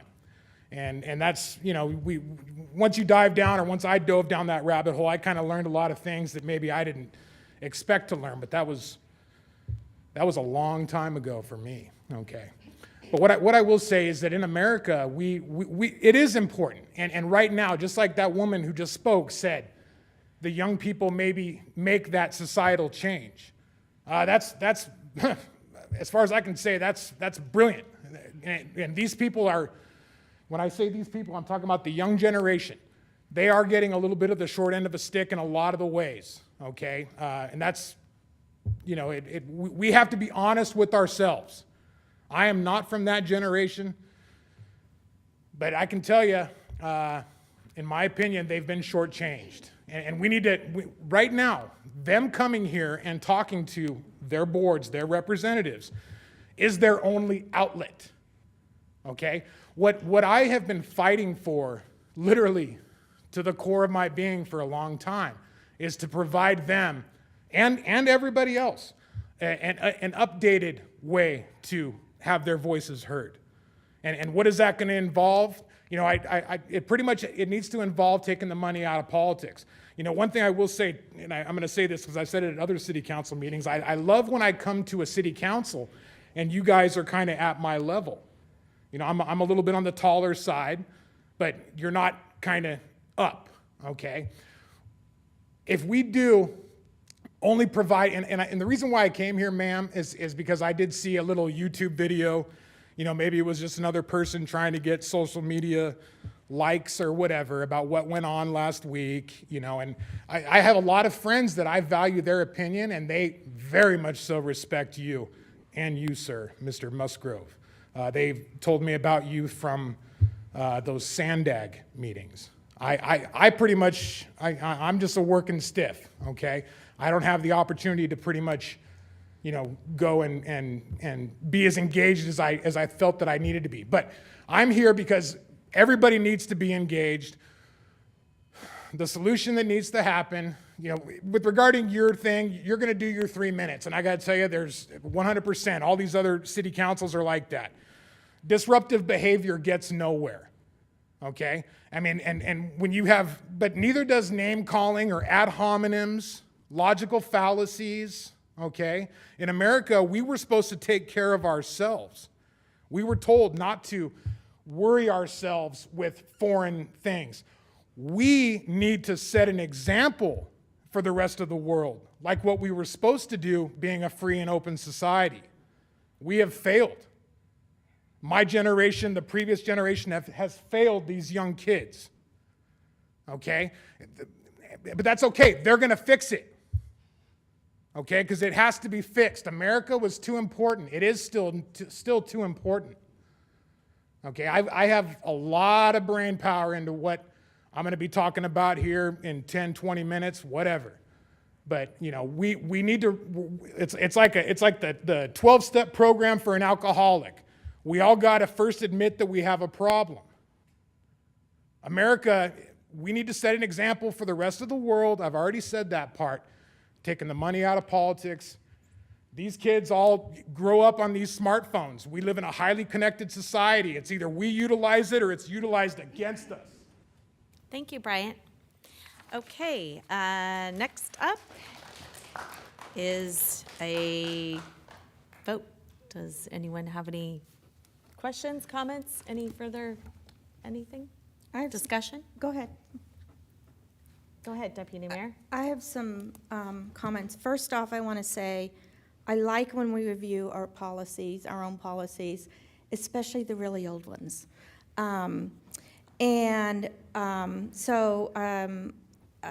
Did a little research, and just for everybody, it wasn't included in the report. Vallecito's Water has 3 minutes to speak, Palomar College has 3 minutes, and San Marcos Unified has 3 minutes. So I'm just passing that along so we know what everybody else is doing here in our own community. So that's all for now. Oh, okay, all right. Yes, council member? Yeah, just real quickly, the one component in the proposed policy about a single representative for a group, it doesn't really go into detail about what comprises a group other than a structured organization, but to the point, who exactly is in the room, who will be identified as part of that group, and will they be surrendering their speaker slips or self-identifying as a member of that group, and then prohibited from speaking in addition to that one person granted the 10 minutes as an option. Yeah, that's actually in the current policy, and we didn't recommend changing that. It's for people who want to make group presentations, and they come in and ask and essentially apply to the city clerk's office to be recognized as a group. So they provide either a resolution of simply being an unincorporated group, like some of the community groups that we have seen in the past, Twin Oaks Valley Association, those kinds of things. Or they can be an incorporated group, like a public benefit corporation, like a homeowners group. If they want to speak as a group, they get additional time, they designate speakers, and others in the group cede their time so that they don't exceed the time. Those folks are obviously able to speak on their own as to any other agenda item, but if they want to be recognized as a group, there's essentially accommodations that are made to allow larger blocks of times for groups that want to be recognized as such. If they don't, then each speaker then just simply retains all of their individual time. So that's the gist of it. So we think it's flexible enough. It doesn't mandate that anybody fit into any particular category, but if they want to do that, we can accommodate it. So those individuals that come in that share a common interest don't abrogate their right unless they voluntarily do it? That's correct, unless they're a member of that association and group. So, yeah. Okay, thank you. Okay, Councilmember Nunez. Thank you. Just a couple of comments, really. I, for one, I also welcome the revisiting of this policy. I think we've, at least as long as I've been on the council, I've seen some inconsistencies in the way we apply, especially the time. One of the issues that I have seen come up is, as was mentioned by some of our speakers, when we have individuals that require an interpreter that's doing consecutive interpretation, and then at least I haven't heard that there was a certain amount of time that was allotted, and so that's been inconsistent. So I do welcome this. I don't necessarily agree with the reduction in time. I agree with the speakers that I don't really see it as an issue. I'm not sure if it's costing staff a certain amount of resources or what that looks like. I'm not seeing. So I'm not really seeing the consideration for the reduction of the time. I agree with the speakers. I think that is one of the pluses of the city. I, for one, encourage the participation and having the public, our residents, come and share with us their concerns, their issues, or even to praise what's happening in our city. So I don't see that as a negative. We've had some long nights, but I think it's welcome. I am going to be voting for the change, but I do want to express that I do not see it as a negative. I see it as a positive, having those 5 minutes. Most of the time, what I notice is that most individuals don't take 5 minutes. They take something less than 5 minutes, but I do like having the option of having up to 5 minutes, especially with certain topics. So I don't necessarily see that we need to be aligned with all the cities in that respect. So I think I'm going to disagree in that. Like I said, I am going to be voting in favor of the procedures. One of the things that I also notice with the council is that our policies are not always applied to all our residents that come here evenly. And so one of the things that I do hope is that our own policies do get applied evenly with all of our residents, regardless of the topic that's being discussed or the comments they may come that may come with the speaker. So that's my request. I'm my sorry, comments. Councilmember, what was that last thing? I'm sorry, I don't think I understood what you were saying. What I hope for is that we have an even application of our own policies in our meetings. Okay. All right, Deputy Mayor, did you have something? I had a question. Helen, sometimes we have an item where there's multiple people that agree on the item. They all don't want to speak, but they are okay if somebody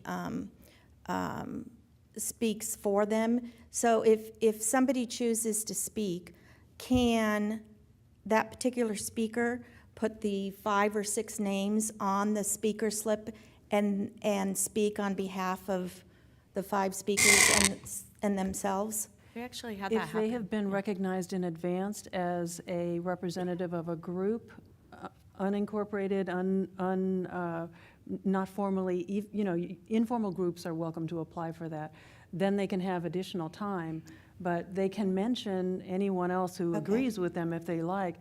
They're only going to get additional time if they're recognized as essentially as a group. Correct, but if the speaker only wants to speak 3 minutes and 5 other people say, put my name on that, I don't want to speak because I don't want to take up any more time. Right. They could put their names on the speaker slip and they could say, I'm speaking for 3 minutes and these 5 people agree with what I'm saying. Yes, Okay.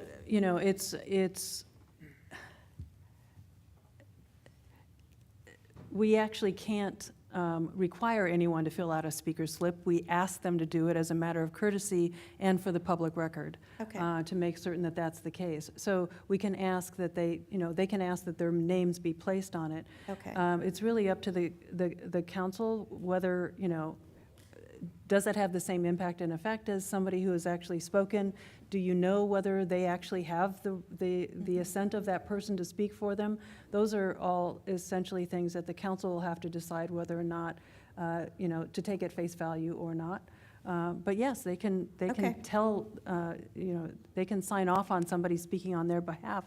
That's certainly one element of democracy, I think. Right. So I actually am already doing that, because I don't know if you recall, but during Via Serena, there were several speaker slips that said, I don't wish to speak, but I would like you to read this. I actually did that. Okay. I did that actually numerous times. Okay. So yeah, I believe in that. I believe that people should have their voices heard. I was an activist before I was on the city council, so Helen remembers me in the old days. Those days. Yes, thank I you was very always much. very respectful and always used my time, but always very courteous. But I was an activist before I was on here, so I actually do appreciate that, and I'm imagining whoever sits in this seat would probably always honor that, because I think it is important for people to feel like they have their voices heard. Yes, council member. Thank you, Mayor. Yeah, I'm also glad that we're reviewing this policy, and I think it's always a good practice to review policies from time to time. I think there's a lot of good, positive changes in this resolution that we're looking at tonight, and I honestly don't have strong feelings about the time, if it's 3 minutes or 5 minutes. I can certainly support whatever the consensus of my colleagues is with that, but I would be open to either.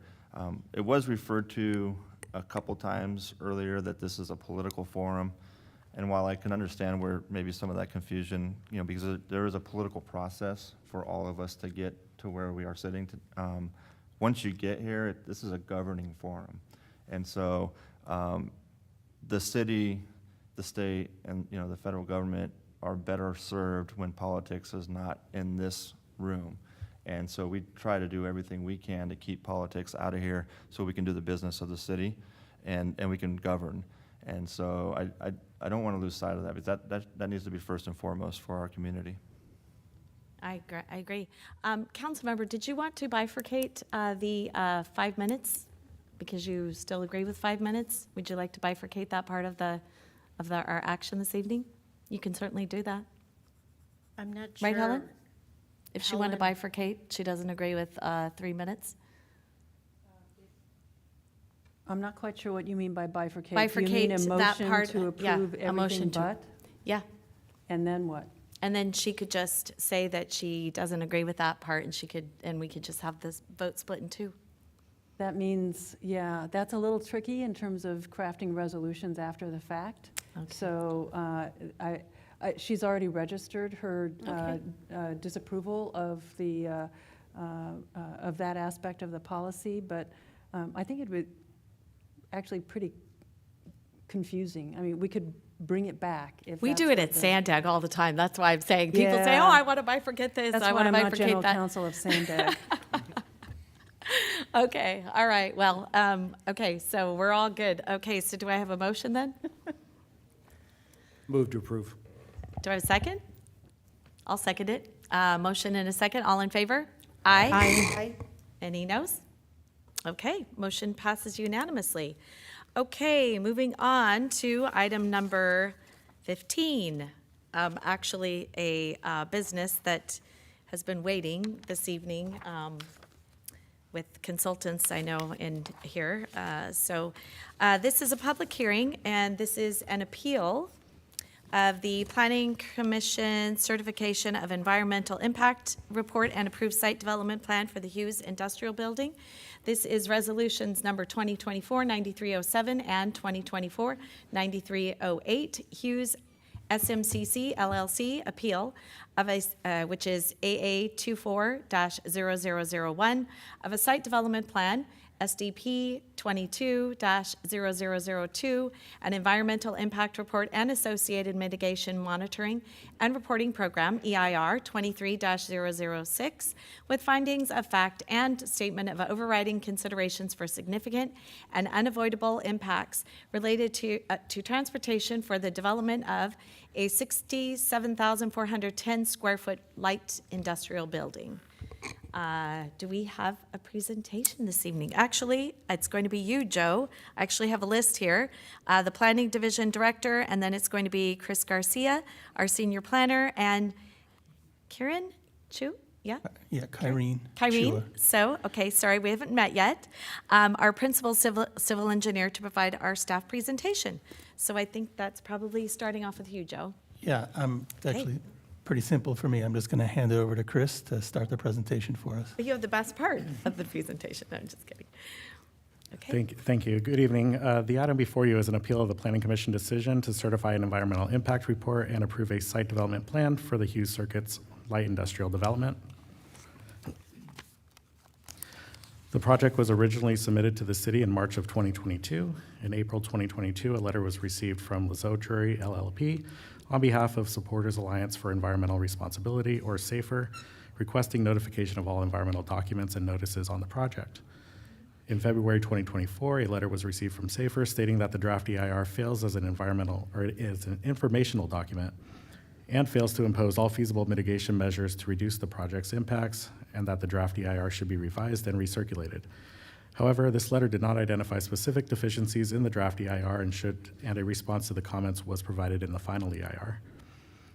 On April 15th, the date of the Planning Commission meeting, a 69-page comment letter was received from SAFER. In general, the letter states that the approval of the project and certification of the EIR will violate the California Environmental Quality Act by failing to adopt the feasible and environmentally superior reduced intensity alternative, relying on narrow project objectives, failing to adequately disclose and mitigate impacts to sensitive biological resources, and failing to adequately respond to comments from the U.S. Fish and Wildlife Service. A representative from SAFER spoke at the Planning Commission meeting and reiterated some of the comments in the letter. After hearing the item, the Planning Commission voted 7-0 to certify the EIR and approve the site development plan. On April 18th, an appeal of the Planning Commission's decision was filed by SAFER, which brings us to today's City Council appeal on the Hughes project. The proposed project consists of a 67,410 square foot light industrial building, parking, and associated development features. The applicant requests approval of a site development plan for the development and requests certification of an environmental impact report for the project. Typically, this site development plan would be approved by the city's Development Advisory Committee. However, since the project applicant is requesting approval and adoption of an environmental impact report, the Planning Commission is the final decision maker on the project unless appealed. Since the project has been appealed, the City Council is the final decision maker. The site is located at the northeast corner of South Pacific Street, as the street abuts the site's western and southern boundary, and located approximately 750 feet south of Linda Vista Drive. The 10.46 acre project site consists of 2 parcels that are bisected by 2 parcels owned by the San Diego County Water Authority. The project site is generally flat and consists of undeveloped land with a mix of native and non-native vegetation communities. The proposed development is consistent with the existing general plan land use and zoning designation of light industrial. Adjacent land uses include industrial uses to the north and south, Bradley Park to the west, and undeveloped land to the east. Under the site development plan, the project design was reviewed for compliance with the development standards of the light industrial zone and other regulatory provisions. The site development plan addresses the design of the project, including the architectural elevations, floor plans, parking area, access, and landscaping. A single building is proposed with approximately 56,000 square feet on the ground floor and 11,000 square feet on a mezzanine. The building is designed as an expansion of the existing Hughes Circuits campus located to the south, with plans to use the building for manufacturing, warehousing, and office uses.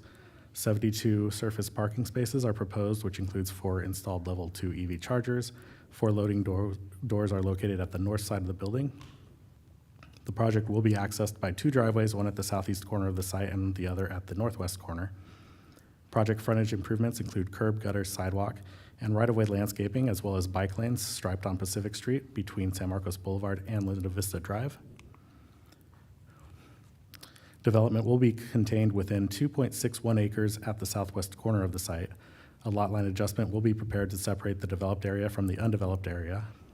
The remaining 7.85 acres will be preserved and managed as natural open space, and a conservation easement will be recorded over the area. No development or preservation is proposed on the 2 parcels owned by San Diego County Water Authority. This slide shows the 4 elevations of the building, which extends up to 43 feet in height. Exterior materials include painted concrete tilt-up panels, a metal canopy above the main entrance at the southeast corner. The building is designed with articulation on the south and west street facing elevations for visual interest. These elevations also include ceramic tile accents that are designed to enhance the building as seen from the public right-of-way. Rooftop mounted solar panels will be screened by the parapet walls. Wall-mounted light fixtures are provided along each building elevation to illuminate both the interior parking area and the exterior building frontage. Landscaping throughout the 2.61 acre development area will consist of trees, shrubs, and ground cover to enhance the proposed building and provide shade. A total of 54 trees will be planted with the project and 14 existing trees will be removed. All on-site landscaping will be maintained privately and will be required to comply with the city's landscape requirements, including the Water Efficient Landscape Ordinance. In accordance with the California Environmental Quality Act, an Environmental Impact Report, or EIR, was prepared for the project. Public workshop and EIR scoping meeting was held on March 9th, 2023, but no members of the public were in attendance. The draft EIR was circulated for public review for 45 days from December 21st to February 5th of this year. During the public review period, 6 public comments were received by the city, and responses to comments have been provided in the final EIR and have been distributed to all commenting parties. The project EIR provides several mitigation measures to address biological and cultural resources, geology and soils, and transportation. The biological mitigation measures address impacts to the project development, as well as the restoration and preservation of the remaining open space area. Early consultation with the resource agencies identified that at least 75% of the site be preserved as open space, and the proposed project achieves this goal. On-site mitigation will occur due to the impacts to 1.09 acres of wetland communities, 0.69 acres of coastal sage scrub, and 0.84 acres of eucalyptus woodland and disturbed habitat. The U.S. Fish and Wildlife Service requested minor modifications to biological mitigation measures, including clarifying long-term management of the preserved area and additional pre-construction surveys. Biological mitigation measures have been updated in the final EIR to require consultation and approval from U.S. Fish and Wildlife Service of a habitat restoration and management plan. The plan will require recordation of a conservation easement and will require the applicant to fund an endowment prior to issuance of grading permits for the preservation and management of the open space in perpetuity. Pre-construction surveys are also acknowledged in the biological mitigation measures. It is important to note that no further comments were received from U.S. Fish and Wildlife Service or the California Department of Fish and Wildlife in response to the final EIR. The cultural and geological mitigation measures are routine in nature. The transportation mitigation measures are designed to reduce vehicle miles traveled, or VMT, to the extent feasible. All environmental impacts have been determined to be less than significant after mitigation, except for transportation. A statement of overriding considerations has been requested as part of the EIR due to the significant and unavoidable VMT impacts. Next, Kyrene Chua with the City Land Development Division will discuss the project's transportation analysis. The project's transportation analysis consists of both level of service analysis to ensure consistency with the city's general plan and vehicle miles traveled VMT analysis to determine transportation impacts for CEQA. The project's local transportation analysis concluded that the project anticipates to generate 348 average daily trips with 38 AM peak hour trips and 43 PM peak hour trips. In accordance with the city's mobility element of the general plan and its goals, intersection and road segments should operate at a level of service of D or better, and per the city's transportation impact analysis guidelines, improvements are needed if the project increases intersection delay by more than 2 seconds or increases road segment volume to capacity ratio by more than 0.02 if the intersection or road segment already operates at an unacceptable level of service. For near-term 2024, without project scenario, the intersection of Pacific Street and Linda Vista Drive operates at a level service F, and the project would add more than 2 seconds of delay. A traffic signal warrant analysis was conducted and concluded a traffic signal is not warranted for near-term 2024. Therefore, the project is conditioned to pay a fair share contribution for construction of a traffic signal in Horizon Year 2050. For Horizon Year 2050, with and without project scenarios, the segments of Pacific Street between San Marcos Boulevard and Linda Vista Drive operate at a level service F. An AM and PM peak hour arterial analysis was conducted and showed the road segments operate at an acceptable level of service during peak hours. The intersection of Pacific Street and Linda Vista operates at a level service F during PM peak hour and is subject to the fair share contribution as mentioned. Additionally, to anticipate cumulative project traffic impacts citywide, the project will participate in the Congestion Management Community Facilities District. As no bicycle facilities exist along the project frontage of Pacific Street between Linda Vista Drive and San Marcos Boulevard, the project will construct a Class 2 buffered bicycle facilities along both sides of Pacific Street, as shown in the blue line on the right of the slide. These bicycle improvements maintain the existing on-street parking, enhances the city's bicycle network, and provides bicycle connectivity to surrounding bicycle facilities on Linda Vista Drive and San Marcos Boulevard. In the project's VMT analysis, the project would need to achieve a VMT per employee of 16.07 in order to have a less than significant impact. The proposed VMT per employee is 16.36 after implementing feasible mitigation strategies, including implementing a ride-sharing program for employees and end-of-trip bicycle facilities. A significant and unavoidable transportation impact exists because the proposed VMT of 16.36 per employee exceeds the 16.07 significance threshold. Therefore, a statement of overriding considerations is being requested with the project EIR. As required by CEQA, the EIR evaluated two project alternatives. The no project, no development alternative would not develop the site, and the city would not benefit from the economic impacts of the proposed project, including public facilities, fees, and employment opportunities. A reduced development intensity alternative was also evaluated, which would construct a 21,800 square foot building. This is approximately 45,000 square feet less than the proposed project. The development would result in decreased environmental impacts, mainly due to the reduced development footprint, and is considered to be the environmentally superior alternative. However, the mitigation measures would be similar to the proposed project for biological and cultural resources. While impacts to vehicle miles traveled would be less than significant, staff supports the proposed project since the environmental impacts are similar to the project maximizes site development while preserving sensitive biological resources, and the project would allow for additional employment and expansion capacity for the existing Hughes Circuits campus located to the south. A detailed response to the appeal letter is attached to the City Council staff report.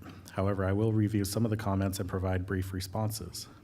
The SAFER letter states that the city must adopt the environmentally superior reduced intensity alternative identified in the EIR. In response, CEQA does not require the city to select the environmentally superior alternative, but requires the city to consider environmentally superior alternatives, weigh considerations against the environmental impacts of the proposed project, and make findings that the benefits of those considerations outweigh the harm. The CEQA guidelines identify factors to be considered to determine the feasibility of alternatives. The factors include site suitability, economic viability, availability of infrastructure, general plan consistency, other plans or regulatory limitations, jurisdictional boundaries, and whether the applicant can reasonably acquire, control, or otherwise have access to the alternative site. The ultimate determination as to whether an alternative is feasible or infeasible is made by the lead agency's decision-making body. As outlined in the EIR, the reduced development intensity alternative would be considered the environmentally superior alternative since it would potentially provide a reduced level of impacts. However, mitigation measures would still be required. Under this alternative, significant and unavoidable transportation impacts for the project would be reduced to less than significant, as this alternative would screen out of the VMT analysis due to the smaller building size that is below the city's transportation impact analysis threshold. This alternative would meet all the project objectives except for developing a fiscally sound and employment-generating land use that maximizes the light industrial zoned area. The reduced development intensity alternative would not allow for the applicant to maximize the allowable development footprint on site, would not meet the building size required by the applicant to increase the scale of operations needed, and would likely reduce the number of total employees generated in comparison to the project. Development of this alternative layout would not be economically feasible for the project applicant, as this alternative would not meet Hughes Circuit's needs for increased operations. The SAFER letter states that the project objectives are impermissibly narrow. In accordance with the state CEQA guidelines, an EIR must present a statement of objectives sought by the proposed project. A description of the project's objectives defines the project's intent and facilitates the formation of project alternatives. Objective number 3 in the EIR does not limit the project nor any alternative projects to considering a project of at least as large as the project's proposed 67,000 square foot building, as stated in the appeal letter. The objective states to develop a fiscally sound and employment-generating land use that maximizes the use of the light industrial zoned area. There are no building size limitations associated with this objective. Rather, the objective allows for an employee-generating light industrial land use that is consistent with the city's general plan land use and zoning designation for the site. Any light industrial use on-site consistent with the land use designation would be required to comply with the light industrial zone development standards. The appeal letter states that the EIR fails to adequately disclose and mitigate the project's impact on biological resources. In response, the applicant team, city staff, and the environmental consultants and biologists who prepared the EIR and the biological technical report have coordinated with U.S. Fish and Wildlife Service and the California Department of Fish and Wildlife since the inception of the project to discuss resource agencies' expectations, recommendations, and mitigation for the site. The resource agencies reviewed the biological technical report, and additional biological resource surveys were completed per their request prior to the release of the public draft EIR. The biological technical report adequately discloses and mitigates for the project's impacts to biological resources. Furthermore, the methodologies used by the commenter's biologists to determine the project's impacts on biological resources do not provide credible evidence. The biologist relies upon studies of bird productivity from 1948 in a pond in Madison, Wisconsin, to determine bird productivity at the project site. Additionally, the biologist bases traffic impacts to wildlife upon studies conducted on a county road in rural Contra Costa County in comparison to the project site, which is located in an industrial developed area. The studies and surveys completed for this project in consultation with the resource agencies properly characterized the biological resources of the project site, and the mitigation measures will reduce potential impacts to the biological resources. Finally, the letter states that the EIR failed to respond to comments from U.S. Fish and Wildlife Service. As outlined in the response to the U.S. Fish and Wildlife Service's comment letter on the draft EIR, the service acknowledges correspondence with the applicant and the city and the measures implemented by the city to avoid impacts to vernal pools and native grassland occupied by federally listed species. City staff met with U.S. Fish and Wildlife Service, the applicant representatives, and environmental consultants on the project site in May of 2023 for a site visit and to review the biological resource findings. At that site visit, the service requested completion of additional biological surveys as a result of the wet winter spring season that had occurred. These surveys were completed and submitted for review by U.S. Fish and Wildlife Service. Mitigation measures Bio 2 and Bio 13 were modified in the final EIR to address the service's comments. A statement of overriding considerations is being requested with the EIR due to the transportation impacts. Staff supports the override since the project will implement all mitigation measures to reduce VMT to the maximum extent feasible. Furthermore, the project is consistent with the city's general plan and zoning, will restore and manage and conserve sensitive biological resources, provide public facilities financing, and will create jobs. As mentioned earlier, the Planning Commission heard the project on April 15th. A representative from SAFER requested the Planning Commission deny the project per the reasons stated in their comment letter. The Planning Commissioners asked clarifying questions regarding the conservation easement, bicycle lanes, vehicle miles traveled, solar installation, and the proposed business operations. Staff and the applicant answered the questions, and the Planning Commission voted 7-0 to certify the EIR with the statement of overriding considerations and approve the site development plan. In summary, the project is consistent with the city's light industrial general plan land use and zoning designations, which allow the site to be developed in accordance with established development standards. The vacant site would be developed, which would provide employment opportunities while expanding the existing Hughes Circuits campus. A sidewalk would be added to the project frontage, and bike lanes would be striped on South Pacific Street in the project vicinity. Finally, 75% of the site would be preserved and managed as natural open space. Also, the final EIR has been updated to include changes listed in errata presented at the Planning Commission meeting, which includes corrected inconsistencies on project acreage, including biological impacts in acres identified in the biological technical report and mitigation measures Bio 1 and Bio 2. Staff recommends the City Council deny the appeal and certify the project EIR and associated mitigation monitoring and reporting program with findings of fact and statements of overriding considerations for significant and unavoidable impacts related to transportation, and approve the requested site development plan.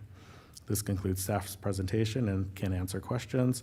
The appellant and the project applicant's representatives also have presentations regarding the proposal. Okay, do any council members have any questions of staff or the applicant? Not yet, but I will. Not yet, okay. Glad you're thinking about it. too. No, I'm just kidding. Okay. Councilmember, did you have anything? Okay. Councilmember, did you? Okay. All right. I guess we're going to wait. Next up is the appellant presentation. Noah Garrison.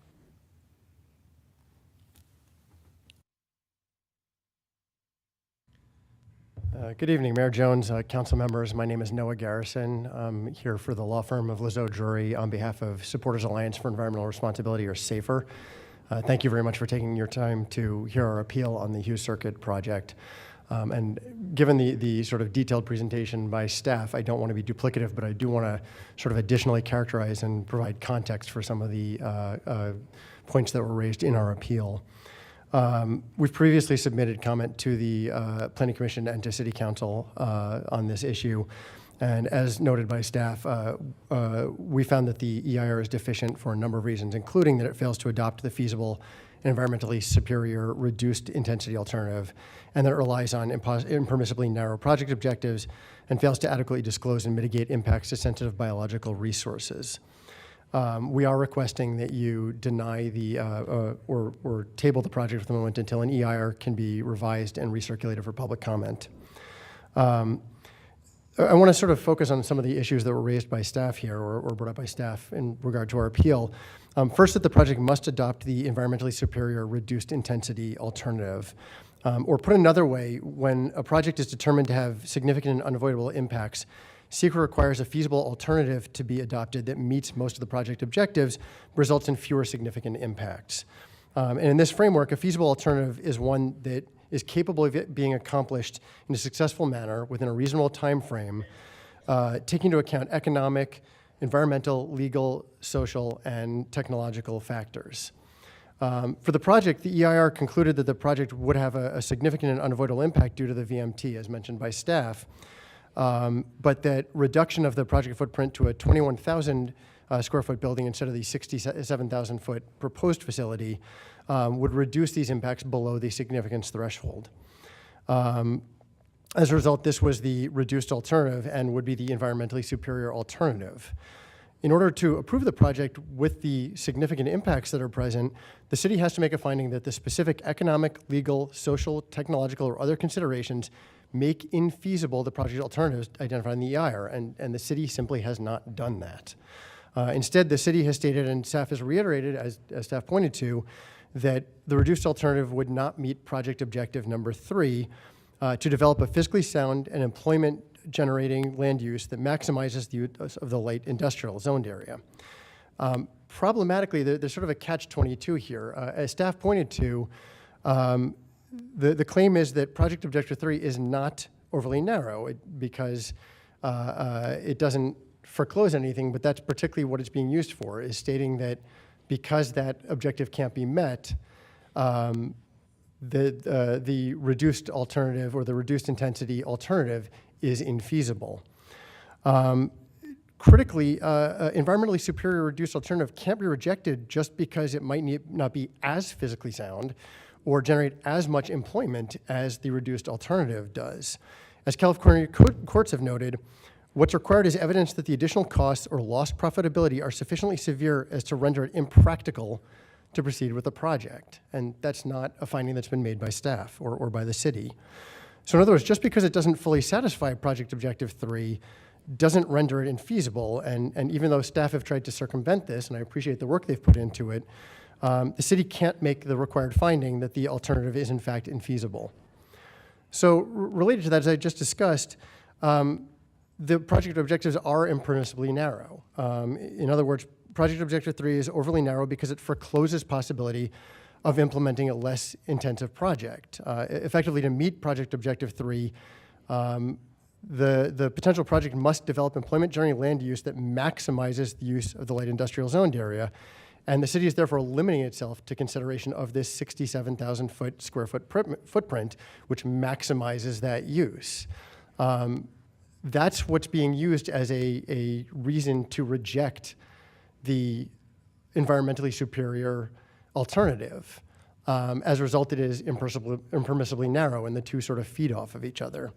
As a result, Given the concerns raised on the interplay between these two, and simply that the city has not made a finding that the environmentally superior alternative is infeasible, we're requesting that the reduced alternative be reconsidered, the EIR should be revised and recirculated.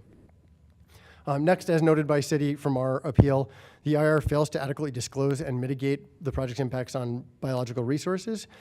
We did have an expert wildlife biologist, Dr. Sean Smallwood, review the biological resources technical report presented by the applicant's consultant, Dudek, and we identified a number of concerns. First, with respect to diversity of species on site and potential impacts of the project to these species, I want to note the kind of incredible biodiversity that this site does represent. The EIR actually points out that it's an ecologically abundant area and provides habitat for special status wildlife, including Bell's vireo, which is federally endangered, white-tailed kites, which are fully protected under the California Department of Fish and Wildlife, Cooper's hawks, which are on the CDFW watch list, and other plants, including San Diego button celery, which is federally and state endangered, thread-leaved brodia, which is state endangered and federally threatened, and several other plants that are federally threatened. This is a highly biodiverse site, despite characterization in the staff report and the EIR of it being an urban area. But even this assessment underestimates the diversity of species at the site. Wildlife biologist Noriko Smallwood conducted a 3.5-hour site visit on March 16th and detected 37 species of vertebrate wildlife, 6 of which were special species, status species, including Allen's hummingbird, which had not been identified in the EIR. And in only that 3.5 hours, she detected 18 species that were not identified or detected in the EIR's biological report, including that Allen's hummingbird species.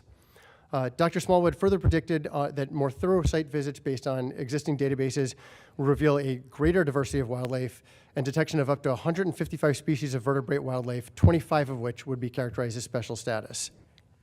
This is indicative of a special status, species-rich wildlife community that warrants more in-depth assessment and mitigation. But because of numerous deficiencies in the EIR's biological report, that report can't be relied on to determine the project's impacts to biological resources. The conclusion that impacts to biological resources would be less than significant is simply unsupported by substantial evidence and should not be relied on by the city in this case. For example, with respect to the survey, just showing some of its deficiencies, after initially deficient detection studies for the federally threatened California gnatcatcher, additional site visits and detection studies were requested by Fish and Wildlife Service. And a 2023 focused California gnatcatcher survey report was submitted to Fish and Wildlife, but we have no response to that, whether it met their requirements or requests, and there were questions raised by our wildlife biologist as to the methodology that was used. The biological report also failed to conduct a detection survey for federally endangered San Diego fairy shrimp, even though the report conceded that the species is known to occur within the immediate vicinity of the project site and has a high potential to occur within on-site vernal pools.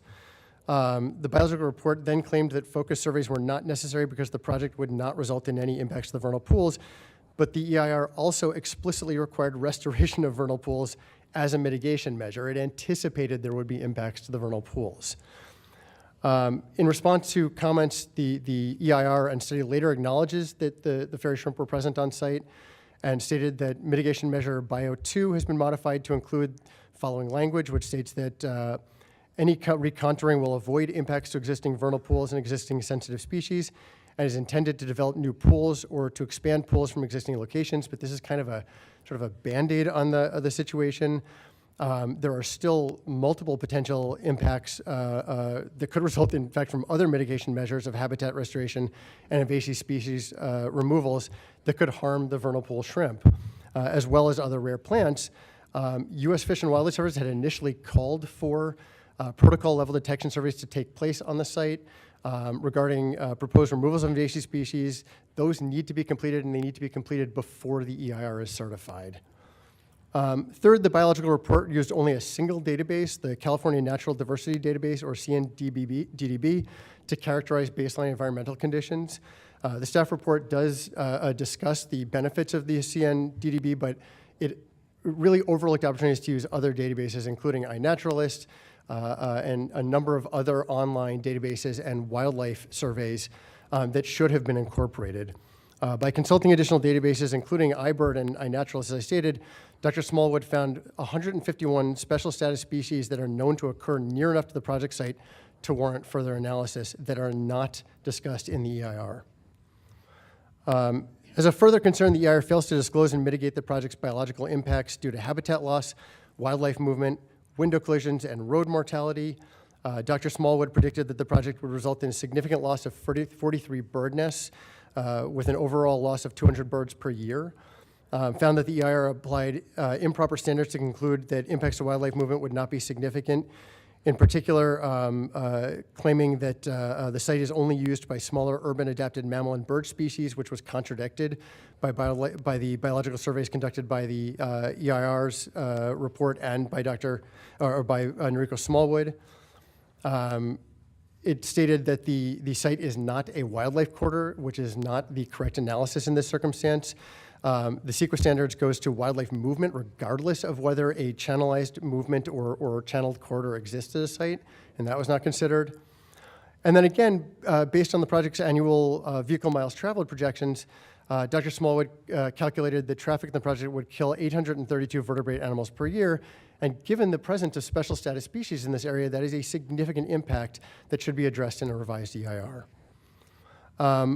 Finally, we note that the EIR's proposed mitigation measures for biological resources were also inadequate and do not ensure that the impacts would be less than significant. While we certainly appreciate on-site preservation of 8 acres of the project site, this does nothing in any way to reduce the impacts on the 2.6 acres that will be developed. And even with preservation of those acres, the project site will still result in a net loss of natural vegetation and wildlife. The mitigation measure Bio 6, which has to do with bird life or breeding season avoidance, uses and sort of out-of-date season listed for the progress. It lists February 15th to August 31st, as opposed to the now recognized CDFW avian birding season of February 1st to September 15th. That should be updated. And all told, the project in the EIR would violate CEQA through this host of inadequacies and should be revised. The EIR should be revised and recirculated before the project is allowed to move forward. Thank you very much for your time. I appreciate your willingness to listen to these issues. Okay, thank you, Noah. Next up will be the applicant, and Terry Matthew with CCI will be presenting. Can we call Oh, this sorry. gentleman back up just for, I just had a couple questions to clarify for my own information. Yeah, my apologies. Yeah. Sure, go right ahead. And was it Garrett? Garrison. Garrison. Yes. Noah Garrison. No. You said you represent SAFER. Are you a member of SAFER? I am not.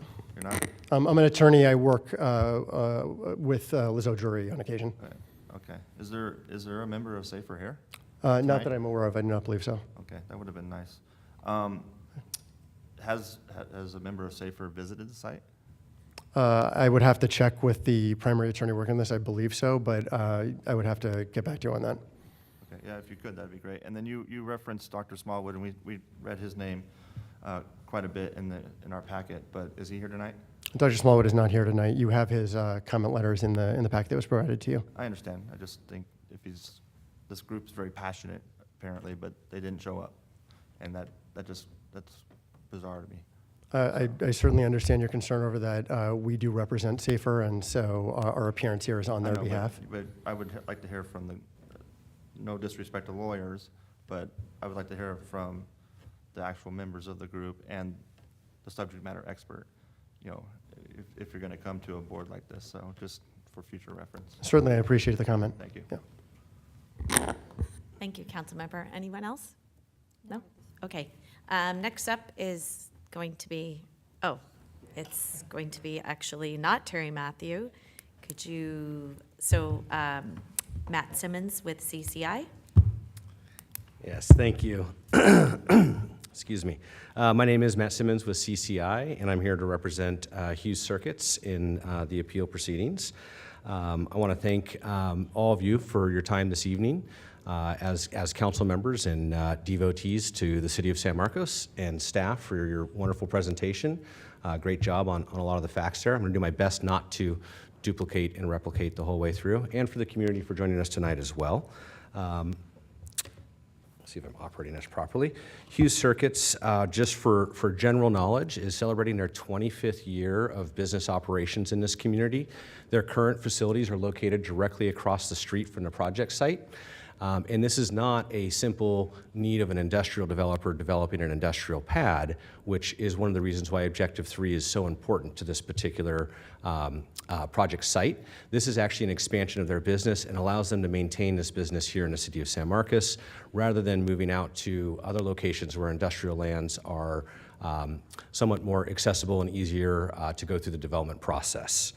Just wanted to note that here. Some important factors to mention is that the Hughes family, when they looked at expanding this site, they actually purchased a 10.46 acre multiple parcel site, knowing that they were going to dedicate 75% of that back to the wildlife open space and preserve system. In this process, they looked at what was the best spot and location to develop on the site, and the western end of the site, as described in the biotechnical reports and the environmental impact report, is the most disturbed of the site. And as you look at that biodiversity that was mentioned by the appellant, the majority of that is going to be in the conservation easement itself. For instance, we do not have physical impacts to vernal pools or fairy shrimp, and our biologists will speak in more depth on that momentarily.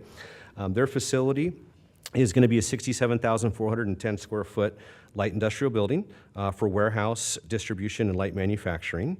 They're going to be providing 72 parking spots, 4 of which will be EV level 2 charging stations, and an additional 3 EV-ready and carpool van parking spots. And I wanted to point out, and this will be discussed a little bit by our traffic consultant on the VMT, that they also did off-site improvements, as the city graphics showed, from San Marcos Boulevard to Linda Vista, all the way down Pacific on both sides, which coincides with the wonderful new bike park that was just opened up yesterday. Those are not a requirement, but something that they did in working with city staff.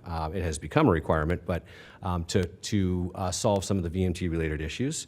They also have on-site bike racks and indoor bike lockers for their employees as well.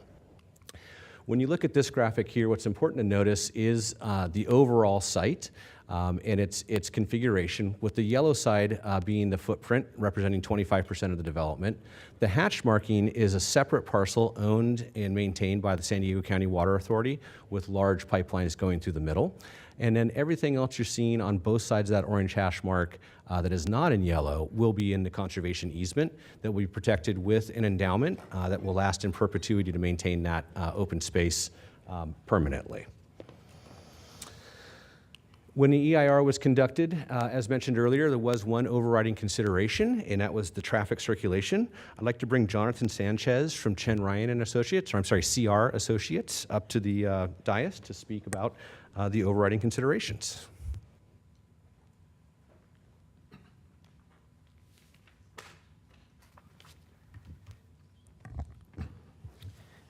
Good evening, Mayor and members of City Council.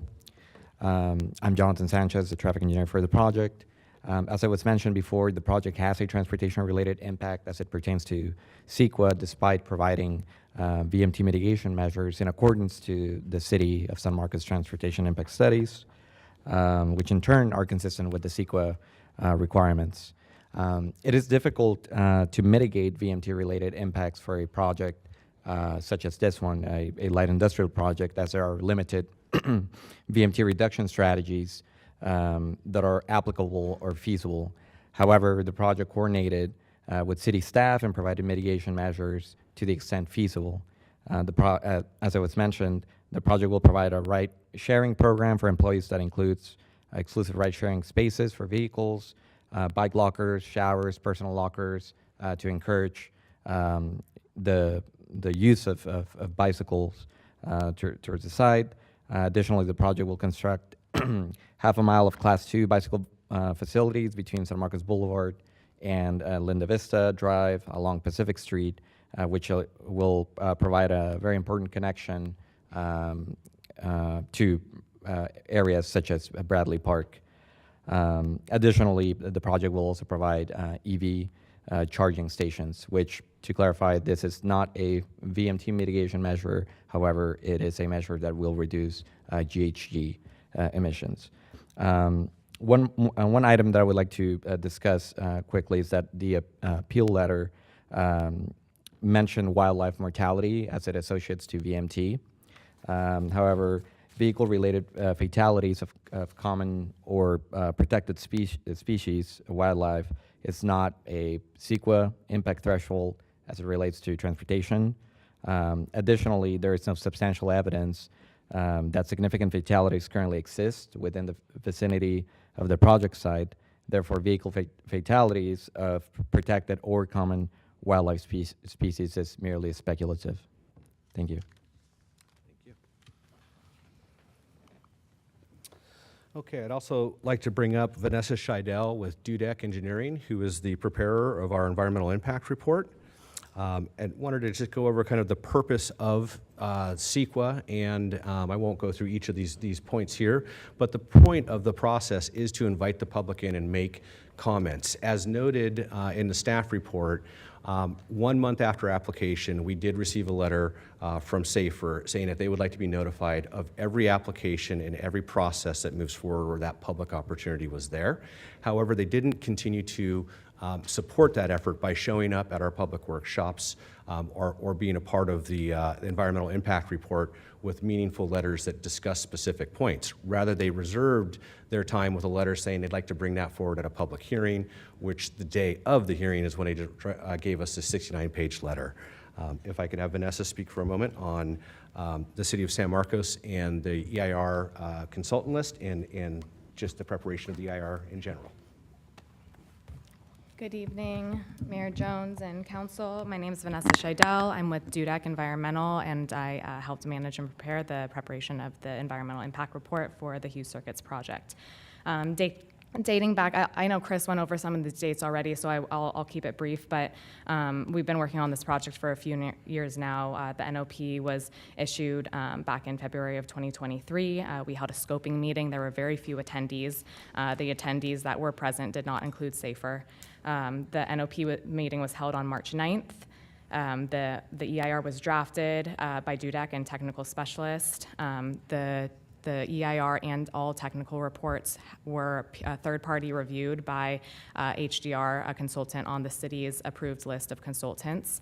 Dudek was also an approved consultant to prepare the EIR. After preparation of the EIR was available for a public review during December 21st through February 5th for public comment. We received a total of 6 comment letters, as Chris noted.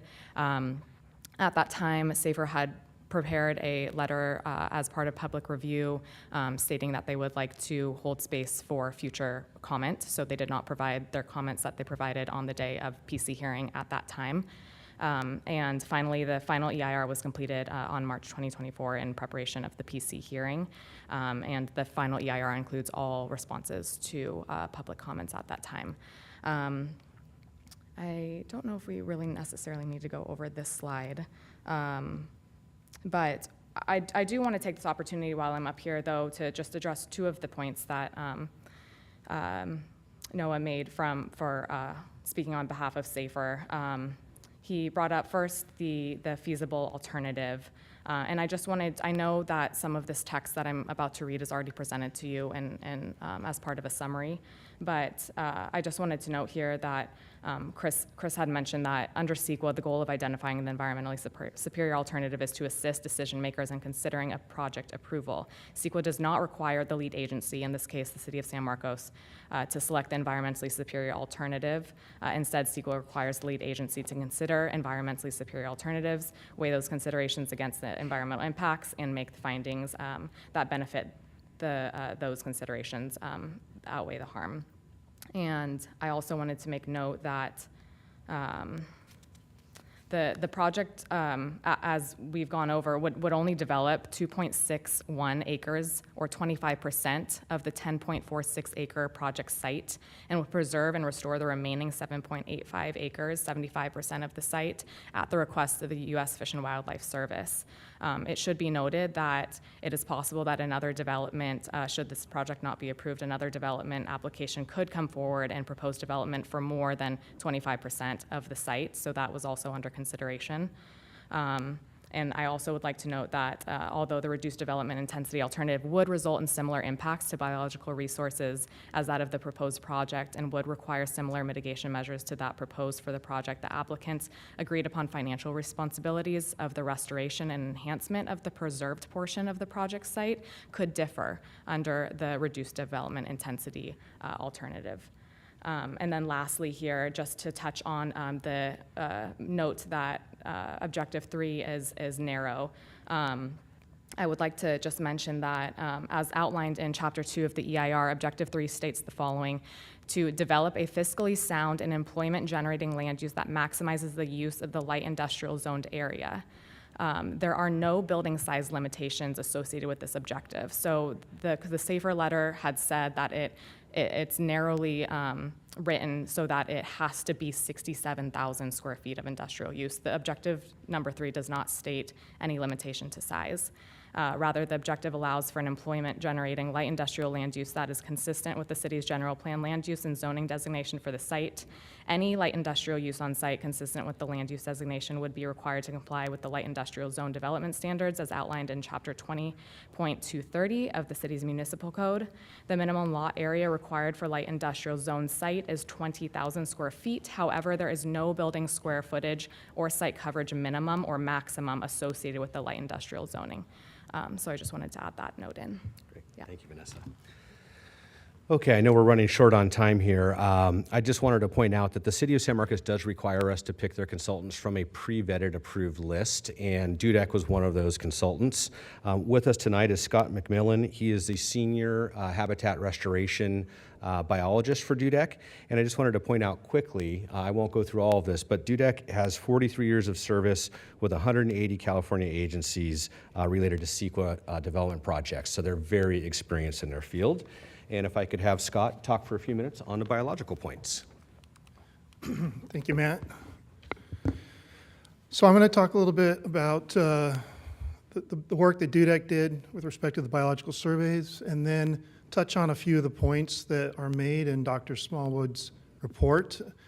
Just to reiterate what Matt said, like all Dudek projects, the biological surveys were conducted by biologists, have been vetted through the regulatory and the wildlife agencies, have the permits that have to be achieved either through extensive experience or through the actual permitting process that those agencies provide for getting permits for things like gnat catchers, fairy shrimp. It's not easy to get those permits. You have to be skilled, you have to be qualified. We knew, Dudek as well as the team, the biological resources that were on this site. That's well known, and I'll touch on that in a little bit. So going into this project, we knew that we needed to meet with the wildlife agencies early. We needed to give them conceptual ideas for the plans for the project, conceptual ideas for what would be done to mitigate any potential impacts, and we had their involvement early on. When they requested additional surveys, we ran the protocols by them for approval and got full approval. And then when we conducted those surveys and provided the data and the results of those surveys, we got full approval for that as well. Now, based on some of that approach, I'd like to touch on a few of the things in Dr. Smallwood's report. First off, when we conduct biological surveys for a project site, part of our effort is we do detailed mapping of those occurrences, usually with GPS technology, so we can confirm that those occurrences are actually on the project site. The Dr. Smallwood report does not provide any mapping. It provides some photos of the wildlife. And interestingly enough, most of those photos, or some of those photos, don't actually show the location they're in. And those that do actually show some interesting things.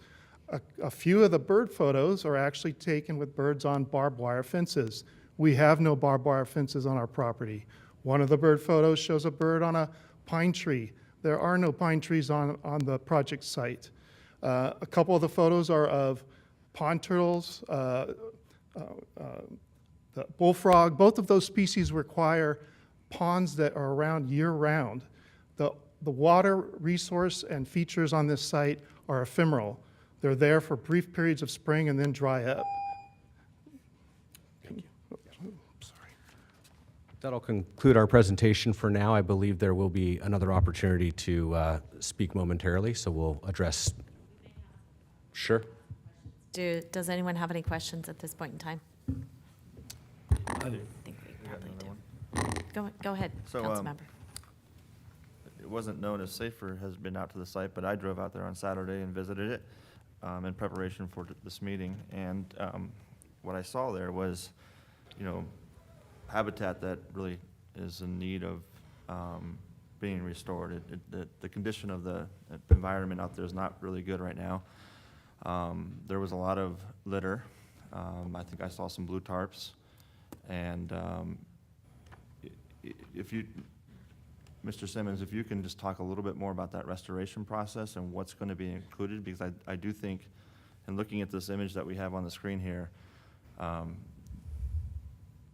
project that is going to provide 75% of the total land for permanent open space and restoration of that space, I think is very commendable. And having seen it firsthand, it seems to me that it's needed. And again, I just think that for any individual, I was just thinking myself, I don't have a lot of land, but I have a house, and I couldn't imagine just giving up 75% of it and then paying to maintain it forever. Yeah. And so, if you can tell us a little bit more about that, I'd appreciate it. Yeah, thank you for the opportunity. I would like Mr. McMillan to address the specifics here, but I wanted to point out when you look at the biodiversity, and this is detailed in the biotechnical report and the EIR, in the yellow area, there are a lot of species that are described as disturbed. So you'll see disturbed coastal sage. You'll see eucalyptus trees and ice plant. When you look at the open space parcels, you're seeing you're not seeing that disturbance notation next to each one. They're in a much more pure form. If you don't mind, I could maybe have Scott address the actual program that's going to be in place for restoration and the PAR and endowment process that we'll go through with the wildlife environmental permitting. Yeah, so I think it's important to first note that none of the sensitive plant or animal species are going to be impacted. They're all in the preserved area. The only biological resource that's impacted by the project are some ephemeral wetlands that are undoubtedly man-made. And so the mitigation for that is not just the preservation of those vernal pools and all of the sensitive federally and state endangered species that are known from the site, but as you indicate, it's the restoration. That site is failing. Those species are declining. And the restoration program will stop that, will stabilize and recover those species, also expand the vernal pool areas as part of that mitigation. So those man-made wetlands will turn into vernal pool habitat to support those sensitive species that are right there already. And then that endowment is probably the most important thing. The long-term management of these sites is imperative. We have found that when these preserves are set up, especially for habitats as sensitive as vernal pools, if they're just left on their own, in today's world with the issues we have, they fail. And so that long-term management and the endowment that will be tied to that management, all of which will have to be approved by the wildlife agencies, and trust me, the scrutiny on that will be strong, that will help provide an in perpetuity protection so that these species are around forever.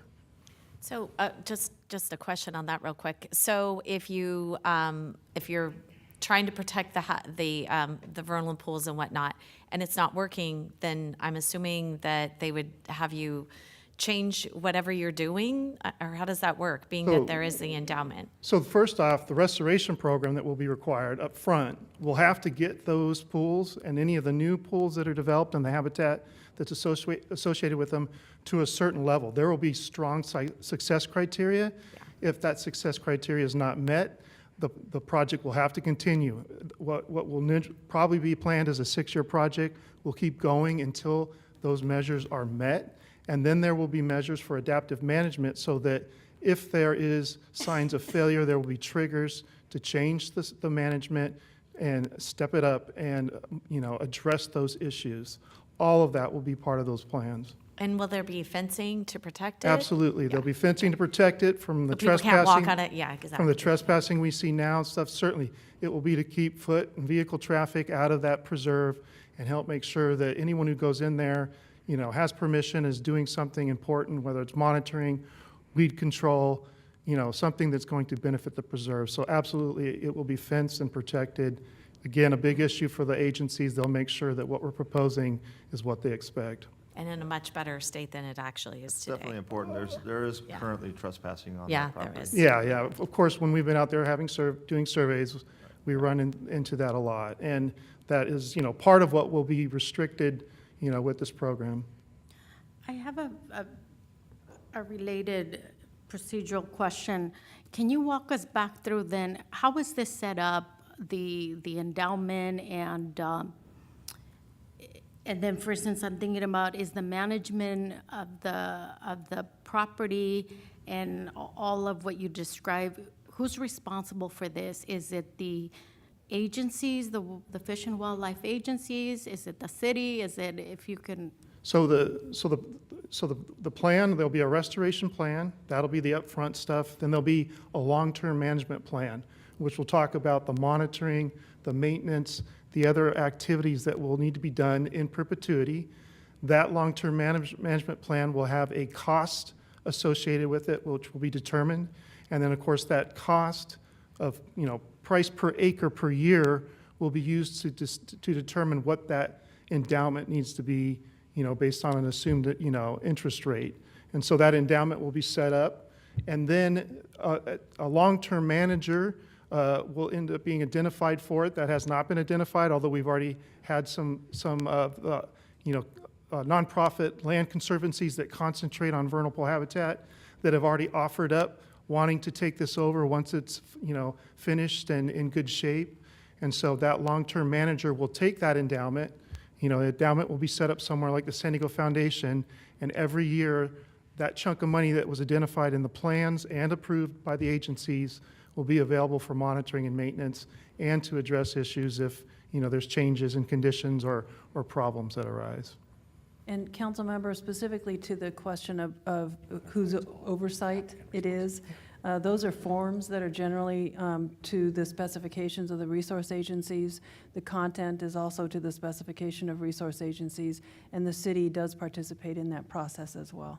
Yeah, and I would just add that all of this, is applicant, responsibility up to the point where it's signed off by the agencies, that endowment is set up, and a long-term manager agrees to take on. If a long-term manager can't identify it, it stays the responsibility of the applicant until that's the case. And that's really where I've seen it go awry, is if there's not that endowment to Sure. To handle that, because there are a lot of those pieces of property that nobody's really in charge of now. There's actually one behind a project over off of Mission, a housing project, and it's up on the hill, and there's a conserved area that doesn't have it has no owner and no home and no one to take care of it. It's really weird how that can actually happen. Yeah, and certainly, the agencies know that, and they know in the past where, promises weren't kept. And so that's why, all of this will have to be approved by them. They'll have to sign off everything before it even gets to the long-term management phase. And certainly with respect to vulnerable habitat, there is no habitat in our part of the world that gets more attention from conservation groups or the regulatory agencies. And those groups have been very vocal about being pleased with this design and the fact that the project development is saving the actual sensitive species out there and planning on doing, the restoration and long-term management. So just for clarification, the actual permits have not yet been issued, Correct. but they have to be issued before you can actually do any development on that project. Correct. Yes, okay, just wanted for clarification. Excuse Yes, me, real quickly, Councilmember. you mentioned fencing. So as we're looking at this imagery right now, we have the Water Authority property that bisects. Will the fencing be along those barriers, or will it be strictly on the perimeter and then access? And then and secondarily, what interaction have you had with the Water Authority regarding this project? Do you want me to jump Sure, in on it? sure, Yeah. go ahead. So some of that will be determined during the process of going through the permitting with the wildlife agencies. In this case, there is actually some habitat areas that are on top of their water authority line. And so I could see them creating maybe an interior temporary barrier, but not restricting wildlife movement inside with a perimeter fence around the outside. But that is not determined at this point, but will be. And the only reason to keep that separate is to benefit the wildlife. The Water Authority has a long-term plan that has already mitigated all of their impacts. They are authorized and allowed to go in at any time and maintain their pipes underneath that ground. So even if we did fence it, it would protect our property on our side, but we can't restrict them from impacting theirs. However, if we can allow the cross movement of wildlife through there when that area is not being disturbed, and as you can see, it hasn't been disturbed in years, I mean, since I can remember, and I've been here my whole life, you know, it's going to most likely stay in that current state there. The Water Authority was contacted when we initiated the project. They did not have any significant concerns or problems with our project, and I think in general they're pleased with the preservation that we're doing around their parcel as well. Okay. Staff, have we heard from the Water Authority regarding this? I heard from a representative a few times, and as indicated earlier, they were just, I think a mitigation measure was maybe clarified that no preservation or no enhancements were going to be done on their property because they didn't want that to be restricted for, you know, future maintenance. So other than that, they were okay with the proposal. They wanted it left as is so they can have free access to their own property. Correct. Okay, thank you. Yep, council member. I did want to echo the comment about the bike lanes being implemented, very timely. And I did have a question. This is, and if you don't have the answer, this is more for my curiosity, but when the traffic information was analyzed and they determined the number of trips, do they take into consideration, you know, thinking of it from a common sense approach, everybody has to work, right? And so if somebody in San Marcos works in the electronics manufacturing space, and they can get a job in San Marcos and they drive 2 miles to work, then I view that as an environmentally sound, you know, 2 miles is better than driving 30 miles to San Diego for the same job, right? Correct, And yeah. so do they take that kind of stuff in, that kind of common sense stuff into, you know, 2 miles versus 30 miles, and then Yeah. it's round trip, so it's 60 miles? Unfortunately not. I would have loved if they would have done something like, for instance, interviewing the current business operations to find out how many people are local residents that work for Hughes Circuits versus driving down from you know, Temecula or the city of San Diego. Likewise, I would love to say we could get some sort of credit from preventing them from having to move to Riverside or Arizona to do their operations, but keeping them here locally. Unfortunately, this comes from SANDAG protocol and mapping, and some of you council members may be very, very familiar with this, but they create they've created a map that shows VMT efficient areas and other areas that are more challenged as it relates to things like access to trains, access to freeways and road improvements, and that is the basis. It is a standard calculation, not the site-specific part is the fact of where we sit within that map, but there's no site-specific information that's generated based on employee or the users of the facility itself.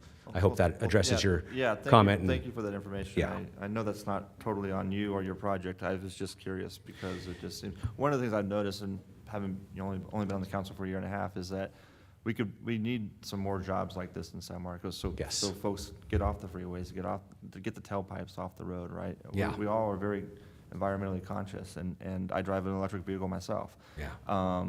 So I'm just surprised that they don't take that into account. So thank you for educating me on that. Sure. Thank you for the question. Any other questions? Yes, Deputy or Councilmember Nunez. I do have a follow-up question on the biology, for the biology. One of the things that I've heard Council for Safer mention is that if I understood correctly, that the EIR fails to identify species that are on the property. I think you've already addressed this, but this is a concern that I have, is there any basis to that? Scott, you want to tackle this one? Well, I think that's getting to 2 points. First off, the Dr. Smallwood letter talks about the fact that we didn't use iNaturalist or eBird as part of the databases. Those are amateur databases. They are, much of the data that goes into them are just by the layperson. Some of that is vetted with experts and peer-reviewed, but much of that data is amateur and could be false. The wildlife agencies would not accept data from those amateur databases. And, the Dr. Smallwood letter is suggesting that we should have. And that's just not the way, we do things. The CNDB is the total data collection that both the feds and the state have that's been vetted and run by their experts to confirm that those occurrences are accurate and were collected by folks who are qualified. And so that's why we use that. We don't use those amateur databases. Maybe someday they'll be different or they'll be vetted with experts and we can use them. But to date, agencies would not accept that data.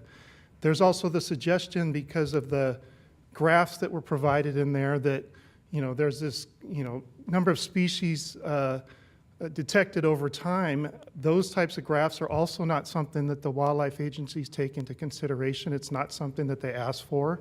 And I can absolutely guarantee that had we prepared one of those graphs, the sensitive plant and animal species data collected over time would have flatlined long ago. This site is one of the most studied sites in all of the city. For 20 plus years, this has been on the wildlife agency's radar, the conservation group's radar, and there have been numerous biological surveys out on this project site, not just ours. So this site is about as well studied and well surveyed as a site could be. Absolutely. Thank you for that. Before you leave, I appreciate your thoroughness. So you're saying that the Dr. Smallwood data that has been shared this evening wouldn't actually be accepted by the agencies, by the wildlife agencies?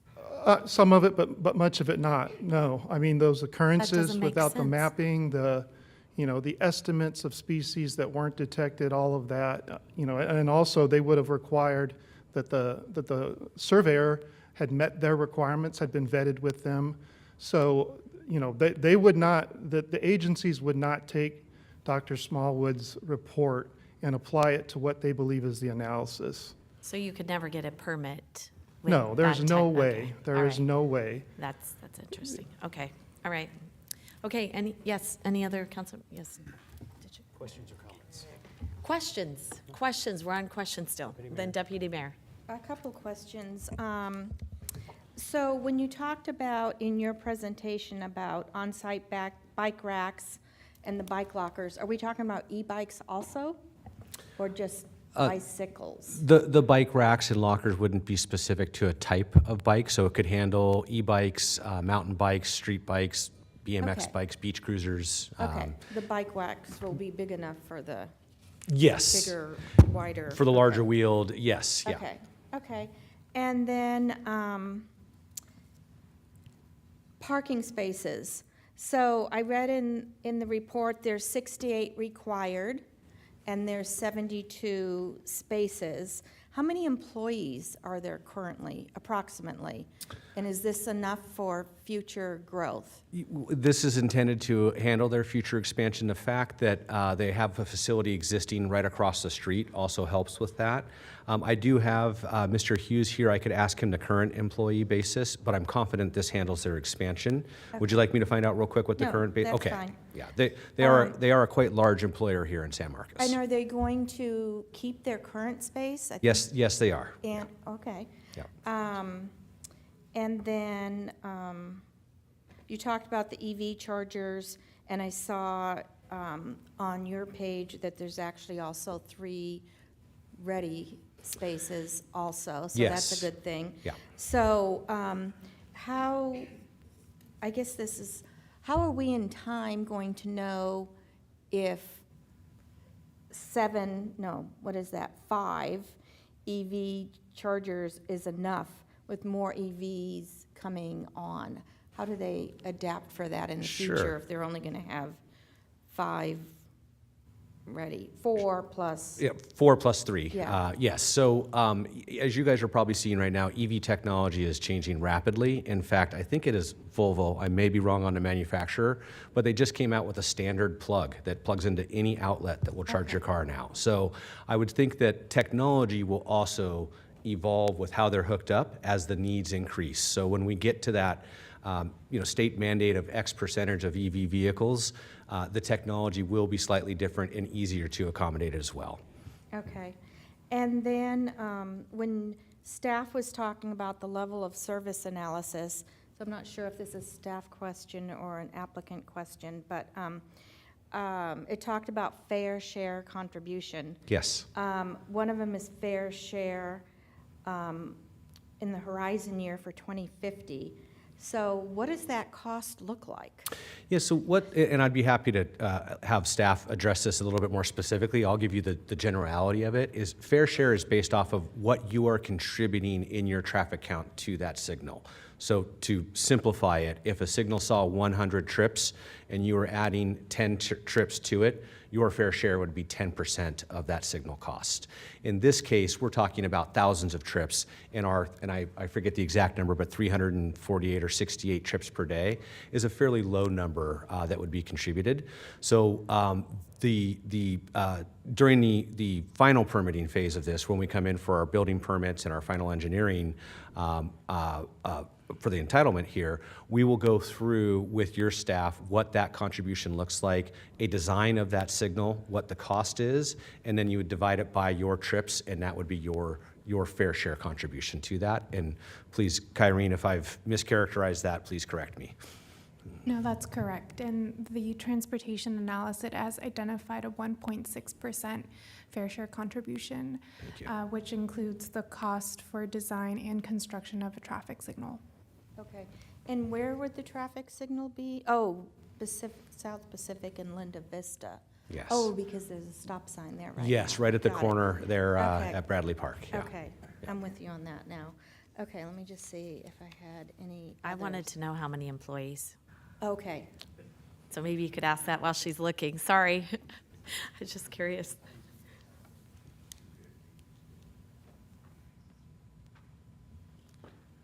$250 current employees. Wow, that's great. Yeah. Okay. And those are high-paying, good jobs, too. They are, yes. Nice. In fact, if I think don't that's- succeed tonight, I'm applying there tomorrow. Don't hire him. Wow. Just saying. Those are all my questions. I have comments, but I don't know if we're going to close the hearing before the comments or Oh, we wait till- still have a rebuttal. We still have Okay. more to go. Okay. We're not done. Don't get too excited here. Thought we were Okay. Yeah, any other questions, guys? No? Okay. Thank you. We're on to appellant closing statement. 5 minutes. And then we go to applicant rebuttal for 5 minutes. And I desperately apologize for dashing anyone's hopes that this was through, so I apologize for that. I will keep this short, however. Can we stop the clock for 1 second? The only complaint that I have is that you don't actually have a handout. I'm sorry. Just saying, yeah. I'm very sorry about that then. Okay, all right. So I will keep this short. The first part I want to make is you actually heard some hedging about eBird and iNaturalist after he said they're just amateur databases. That wildly mischaracterizes what these are. They are citizen scientist based, which is increasingly a critical aspect of conducting research, particularly in biological resources. But eBird, for example, is run by one of the most respected ornithological labs in the country. It's the Cornell University Lab of Ornithology administers that site. Records are vetted. There are often notes, photos, sonograms from the birds that are included. And there are literally hundreds of peer-reviewed, published research studies based on eBird, iNaturalist, and other databases like them. So just to characterize them as sort of amateur science is absolutely incorrect and really doesn't in any way legitimize their not being included here or that the records would absolutely demonstrate species presence on site. They should have been consulted and used. I also want to say that with respect to Objective 3, again, there were statements that, well, no, there's no minimum building footprint, but you have an environmentally superior option with a smaller building, and then the proposed project with the larger footprint. And the claim is that because Objective 3 will not met, we cannot accept the environmentally superior alternative. Objective 3 basically says you have to maximize, and so that's where the problem comes in. So it is impermissibly narrow in this context. The last thing I'll say is we certainly are happy to see restoration occurring at the site, and anything that restores degraded habitat and terrain is certainly an improvement. But that doesn't still address the impacts that will occur on the developed site, on the 2.6 acre parcel. The EIR should be corrected. It should be revised to reflect the additional concerns and considerations and recirculated. This should be done right the first time. Let's make sure it's right before you approve and allow this to go through the CEQA process properly. Thank you so much for your time again, and I'm happy to answer any questions. Okay, thank you. Any questions? Nope, no questions. Okay. Appellant closing statement. I'm sorry, applicant. Sorry, applicant. That's okay. I'm like, wait, I already said that. Sorry. I didn't cross Thank it you off. very much. I globally would just like to state that we would love for you to deny the appeal and support Hughes Circuits in their effort of expanding their business here in town. As you can see from the diagrams here, they did not simply look at their needs for this site. This is multiple parcels. They could have just purchased one parcel and developed a small portion of that, but they bought the whole thing, and they are setting aside and restoring that additional land, which is important for us. We've heard, and it's stated right in the appellant's letter, I'm just going to quote from it here briefly.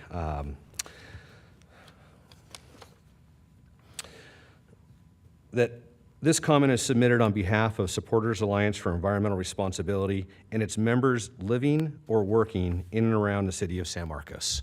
We have not heard from a single resident or employee of anybody in the city of San Marcos other than people of support for this project. I highly suspect that that's their motivations for being here tonight and appealing this particular project. I have dealt with this group before, and I do have some experience with them, and I know what their true intentions tend to be, and I again doubt that that's the case here. We did see an extensive CV submitted by Dr. Smallwood in this. However, as noted, and thank you for the questions, he actually never visited the site, and I did not see any CV or information related to Norika Smallwood, who did visit the site. So I'm not sure what that person's particular qualifications are, but I do know that they trespassed on this property. They went through in near endangered species without permission of the wildlife agencies or the property owner, and it's a little bit frustrating to hear that. So I'm sorry I'm expressing that right now, but these challenges tend to become a very frustrating process. As you guys know, being experienced here on the City Council, CEQA is a very public and open process. It is there for a particular reason. We stand behind this environmental impact report, the preparers, the credibility and the experience that they have, the studies that were conducted, the support and feedback from the wildlife agencies, the city staff, and the applicant team has been overwhelming. Again, they sat down and met with the wildlife agencies before they brought a project forward to the city of San Marcos. This has been now going on 3 years of discussion. We will, after this, if this appeal is denied, we will then go into our environmental permitting. Traditionally takes about 2 years to get that done. Then we'll go into our final engineering and construction drawings with obviously a huge significant effort financially and with time to get this project done. And I just want to get to that point so that Hughes Circuits can expand their business and continue their operations here in San Marcos. I thank you guys for your time tonight, and I respectfully ask you to deny this appeal. And again, happy to answer any other questions or comments that you guys may have. Thank you very much. Okay, thank you. Any other questions? And do we have any public comments? We had one individual who submitted one speaker card for 2 items. Jake, Oh, I believe it sorry. was. Yes, you did tell me that, actually, and I totally forgot. Wow, you remembered Jake and you wrote it down. Here it is, Jake Parvin. Thank you very much. Thank you.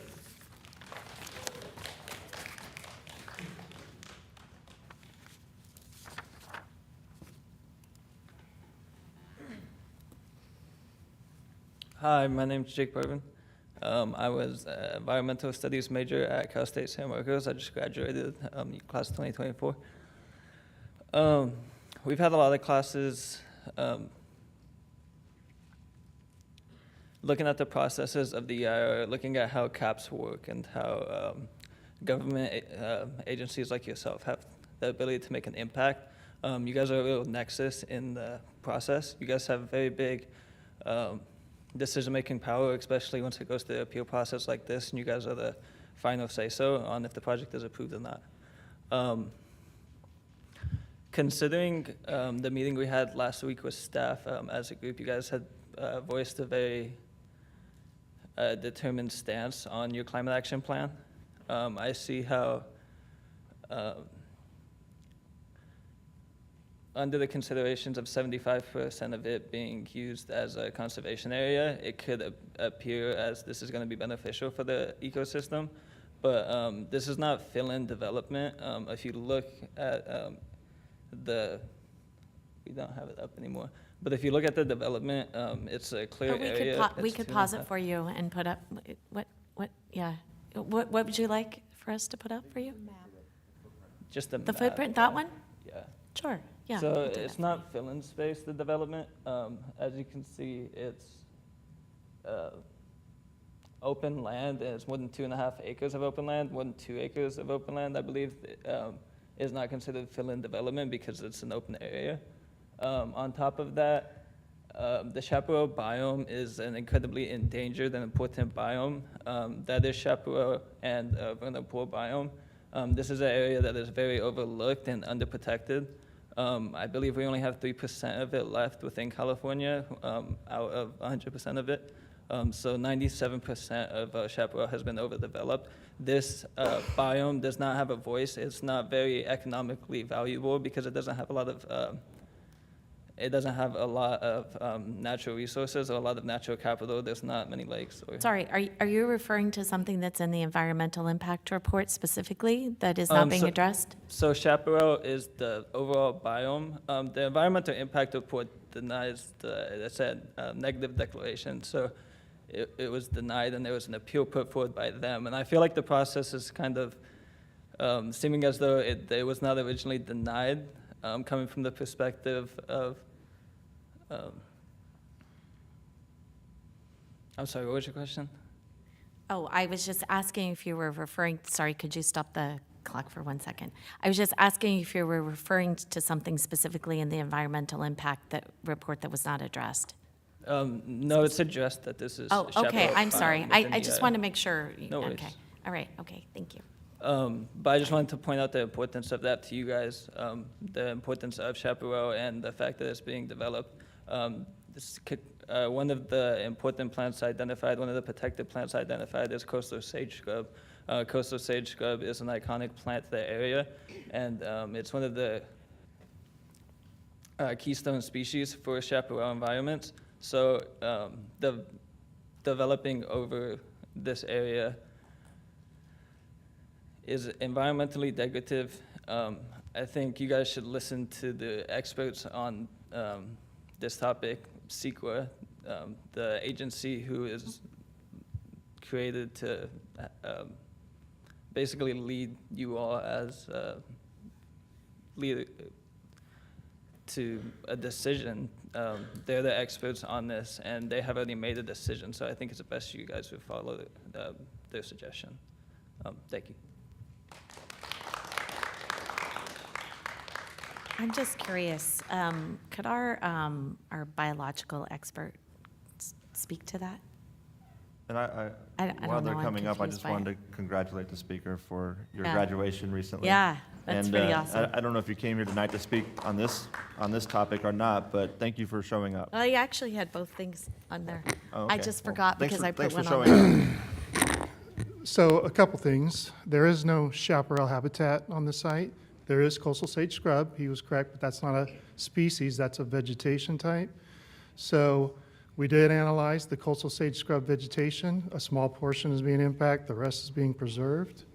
But there is no chaparral, and you know, I don't know where he got his numbers for the percent of chaparral being impacted. It's not one of the sensitive vegetation types we have. Coastal sage scrub is. It's a vegetation, not a species. But, you know, that's my response to that is there's actually no chaparral on site, and the coastal sage scrub is a vegetation, most of which is disturbed on site. And that would be revegetated, Yeah, correct? the majority of that is within the preserved area and would be increased as part of the, you know, upland restoration that helps support the watershed for the vernal pools. Got it, okay. All right, I just wanted to clarify that. Thank you. If we heard correctly tonight and within our packets, you know, it sounds like the applicant has credible consultants that are on the pre-approved CEQA consultant list. They had, their studies were peer-reviewed by a third party that's also a credible, you know, CEQA on the, you know, the CEQA consultant list. And both our staff and the applicant have been working with the wildlife agencies throughout this entire process. I think the subject matter experts have weighed in, and to me, it seems that that all the due diligence has been taken into account, and for that reason, I don't know if we're at the point right now where we're voicing our decisions, but I think I'm going to have to deny the appeal. Is that a motion? That's a motion. Okay. Can I, No, we can Has still the have public discussion. hearing been closed? Okay, Oh, well, sorry, let's close the let's public close it. hearing. Is that a motion to close the public hearing? Yeah. Question, can we? Yeah. Can we still make comments after we close the public hearing, Yeah, yeah. Ellen? Oh, yes. Okay. Yes. Move to close the public hearing. I- Sorry to be premature on that. yeah. I do have a follow-up question for the biologist, if you could come back.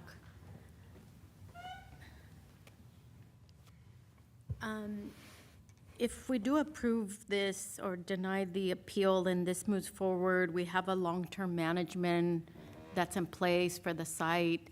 Are our residents, is the public able to give input as to the management, what happens?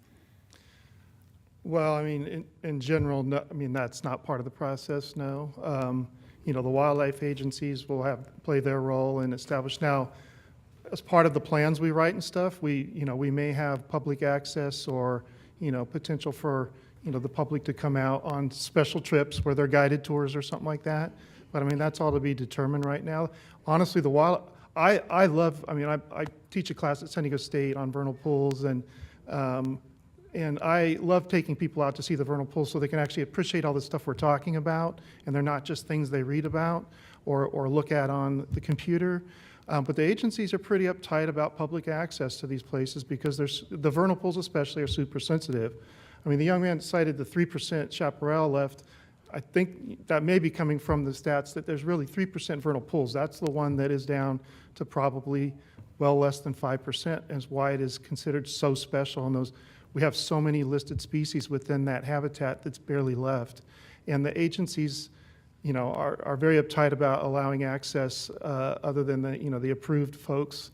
But certainly something that we can consider and try to put in there. And I'm always wanting to see a little bit more public access than the agencies allowed. But that'll have to be addressed when we write the plans and what the long-term management would allow for. Certainly would love to see that site have opportunities for special field trips, you know, not just folks able to come out and wander around where they want, because a lot of damage can be caused. But certainly hope there's opportunities for, you know, public education and folks to come enjoy that habitat, you know, in a controlled manner. Thank you for that. Sure. Any other questions? Okay, so we have a motion to close the public hearing. Do I have a second? Second? Okay, motion is second. All in favor? Aye. Any noes? Okay, public hearing's closed. Any further discussion? Comment? Sure, go right ahead. I'm going to piggyback a little bit on what Councilmember Sanella offered up a while back, and all due respect to you, Mr. Garrison, and I appreciate the position you're in. But no information that any of the groups identified by you visited the site in spite of specific claims to wildlife numbers. And as an example, it was kind of hard to keep up with you. You're very good at presenting 15 minutes in a 10-minute block. But when you said there were 832 vertebrate animals anticipated to be killed every year, that's floating a great big number without any specific information. What kind of vertebrates? How do we know that? Are we supposed to extrapolate that number based on a drive-by and seeing birds, squirrels, and lizards? That you can't throw that out there without providing that information. The mitigation of this project exceeds, I think, what anybody could reasonably expect under the prevailing conditions. DUDEC, the applicant, and the applicant's team have worked from the inception with the California Department of Fish and Wildlife and the U.S. Wildlife Service to ensure total compliance, because this is a very sensitive area. And nobody from SAFER took the time to come to this meeting, our Planning Commission meeting, nor the public hearings that were offered. And offering a 69-page letter at some point in the future, to me, is a little disingenuous. And I will just say this, from having been exposed to this piece of property over the years, going back over 30 years now, it's dying a slow and painful death. It's zone line industrial, which this project is proposed, and Hughes will go to great lengths to ensure a significant habitat restoration and conservation takes place. I would expect SAFER would be embracing this and working closely with them to ensure that this becomes something that they could brag about instead of trying to kill the project for the sake of limiting the size of the building to 1/3 and then losing that habitat restoration. To me, it's just counterintuitive. Thank you. Any further discussion? Yep. Deputy Mayor? I have a few comments. So I think we all know there's many, there's fewer remaining areas within San Marcos with no restrictions. Everything that's left probably has quite a few restrictions and prohibitions on building on it. I think the applicants created a project that is respectful of the sensitive habitat area. I do like the project. I think everybody likes the fact that 75% remains. And I'll also share, probably about 10 to 11 years ago, I went on a business visit to Hughes with our former mayor, so had to be close to that. And I just want to thank the applicant for doing everything you can to keep the business here in San Marcos, because at that visit, there was very early discussions about, we know we're going to be growing out of this. I think you were continuing to lease more spaces in that complex over there. I think having 250 employees and growing is huge to San Marcos, and so I am in favor of denying this appeal. I don't know if you want a motion or if you want to wait. You can make a motion. We could still speak. It's fine. Okay, so Helen, do we need to read all of this into the record? Or If it is as set forth in the agenda packet, the public agenda packet, I think you can simply refer to that. Okay. Or what That's the why I read mayor it. said when the first That's what this that's item why I first read it in the started, morning, the or in the soliloquy beginning, Okay, of yeah. so, titles. yes, Morning. I'll refer to what was stated earlier and what's on the recommendation right now on the screen. And I will make a motion to deny the appeal and, as stated, and deny the appeal and approve the site development plan. Second. Okay. Councilmember Nunez, did you have any further comments? Thank you, Mayor. I won't reiterate what's already been said, but I do want to express my support for the applicant, what you brought to us. I think this is a great project. I really like that you're going to continue to grow here in the city, and I really am supportive of the conservation easement that's included in the project. I think that really will be an asset, and I think it just shows your willingness to contribute to our city and to the quality of life of our residents. And I think this will definitely be a positive for the city, and I hope you continue to engage your residents. I do want to thank our speakers and bringing the perspective and hopefully encourage everybody to continue the engagement. I think this is a very delicate site, and as we heard from so many of the speakers, it's had a spotlight, and hopefully it will continue to have a spotlight, and I think that will ensure that this is a positive for our community and for our residents and for the environment. So I'm going to be supporting Thank you, the motion. Thank you, Councilmember. So a company that has 250 high-paying jobs, and that is remarkable. That's one of a very good contribution to our community, and a long-term family-owned business. We talk about this a lot. We really like having companies that want to stay in San Marcos, want to have their roots here. And, you know, a lot of times you've got multi-generations that work at these companies because they have such strong roots in the community, which I appreciate that very much. The habitat part of it is a big deal because it is in pretty bad shape. I mean, I drive by there on a pretty regular basis, and I've been to the bike park twice in the last week, so I literally have driven past it twice in the last week, and well, actually 3 times because I was looking at our new parking over there. It really does need some help, so I'm glad to hear about the actual fencing of it. And I'm assuming that's not going to be barbed wire, but I could be wrong, but I don't believe I am. Having that restored and protected is a big deal, in better shape than it is now. I mean, when we were talking about the Creek District, changing that, putting in the habitat, restoring the area, it's a game changer when you can spend that type of resources in that.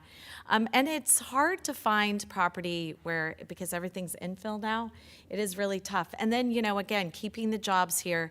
And I know there's a lot of DOD contracts that you have, you know, and you're, again, you know, good paying, high quality jobs. I am also going to be supporting this project, and I'm looking forward to what it's going to look like, because it is a bit of an eyesore over there right now, and so seeing that in a better position, better way that we can have that habitat without having all the trash on there is going to be, I think, a relief for even just anyone that drives over that way. And, you know, when everyone's driving over to the bike park, we don't want them to have to look at that either. So anyway, we have a motion and a second. All in favor?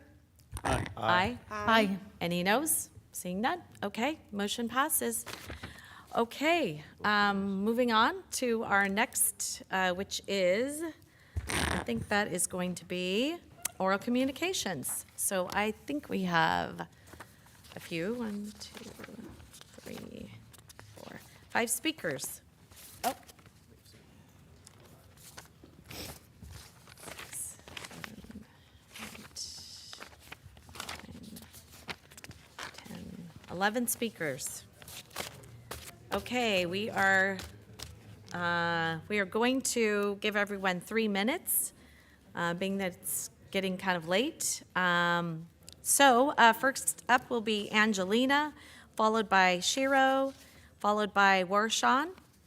So Angelina, you're up.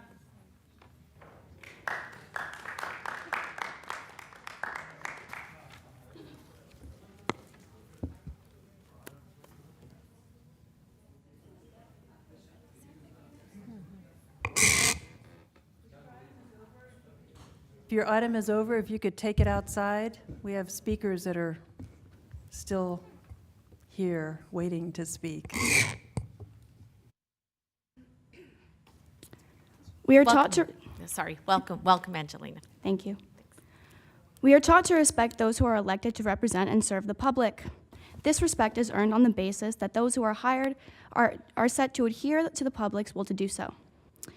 I've been here for the past 3 city council meetings, and I have yet to see any respect be directed towards myself or my companions. First, we find it ironic that the limitation of public comment is only introduced to the council once we've made our voices heard. I don't believe that this was introduced to accommodate more speakers, as more often than not, those who have nothing to do with Students for Justice in Palestine or its allies are chosen to speak first, and I have seen firsthand that the speaking opportunities are not given in the order in which we sign up.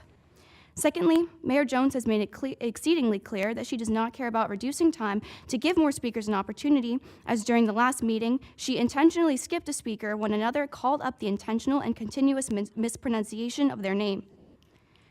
We do not find it coincidental that a specific note was added to the agenda that directly targeted our signs that we bring to each meeting.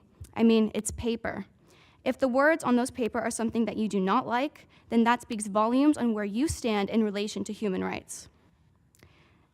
This will also hopefully be the last time I will have to address the fact that this is not a foreign issue.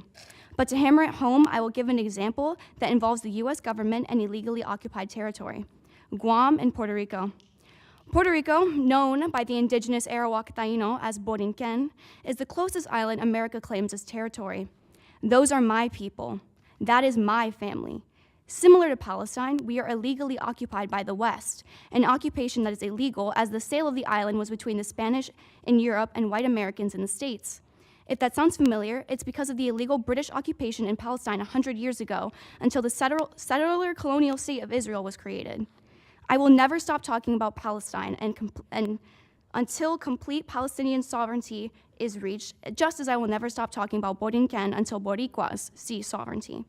This is not a new foreign issue. This is something our country has done time and time again, and we will have the opportunity to publicly say we do not support that.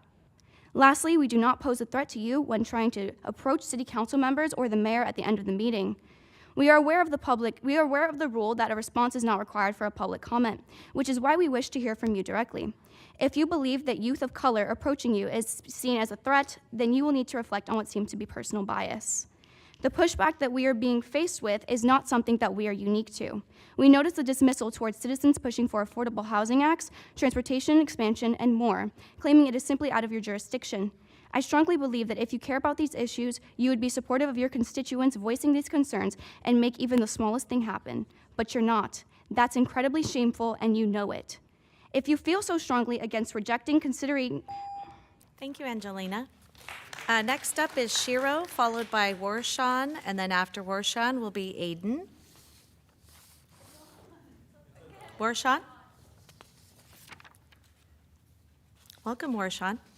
You know that. Oh. You just said my name too. You know that.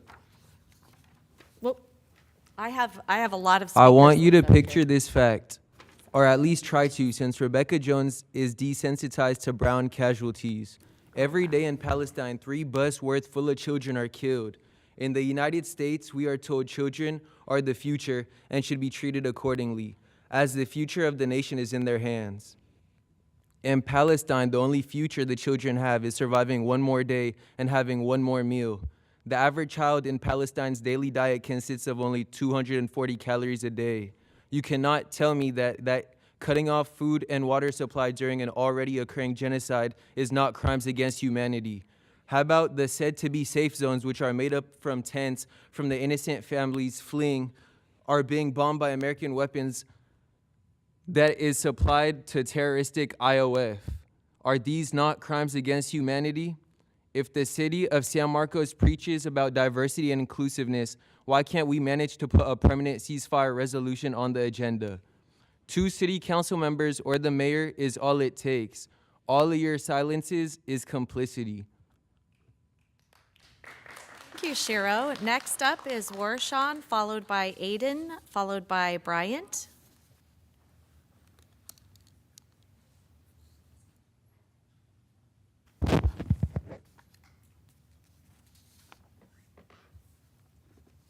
I want it to be public knowledge that Rebecca Jones feels threatened by student protesters who are demanding peace and holding the city accountable. How are peaceful protesters calling for the end of an ethnic cleansing for Palestinians a threat to you, Rebecca? In fact, you have not only continuously refused our demands, but now you've decided that suppression of speech through Agenda Item 14 is a more appropriate route than condemning genocide. All our demands are within your jurisdiction, yet you collectively refuse and move to retaliate against us is a testimony to your incompetence as public servants to serve your constituents and the city. So I'm gonna try questioning you guys again. What will it take to put it on the agenda, Mike? Yes, you can. Our demands of a ceasefire resolution, divestment, and adequately vetting out future investments. So why can't you support the item onto the agenda, Ed? None of these questions are rhetorical. Why can't you support a ceasefire, Mike? Why can't you support a ceasefire, Sharon? This is not agenda. Okay, but you can discuss this. This should be more public comment. This should be more open dialogue to be more in tune with this city. Why are you refusing to represent the voices of your constituents, Rebecca? We can both bat our eyelashes. Why do you want to be complicit in genocide, Ed?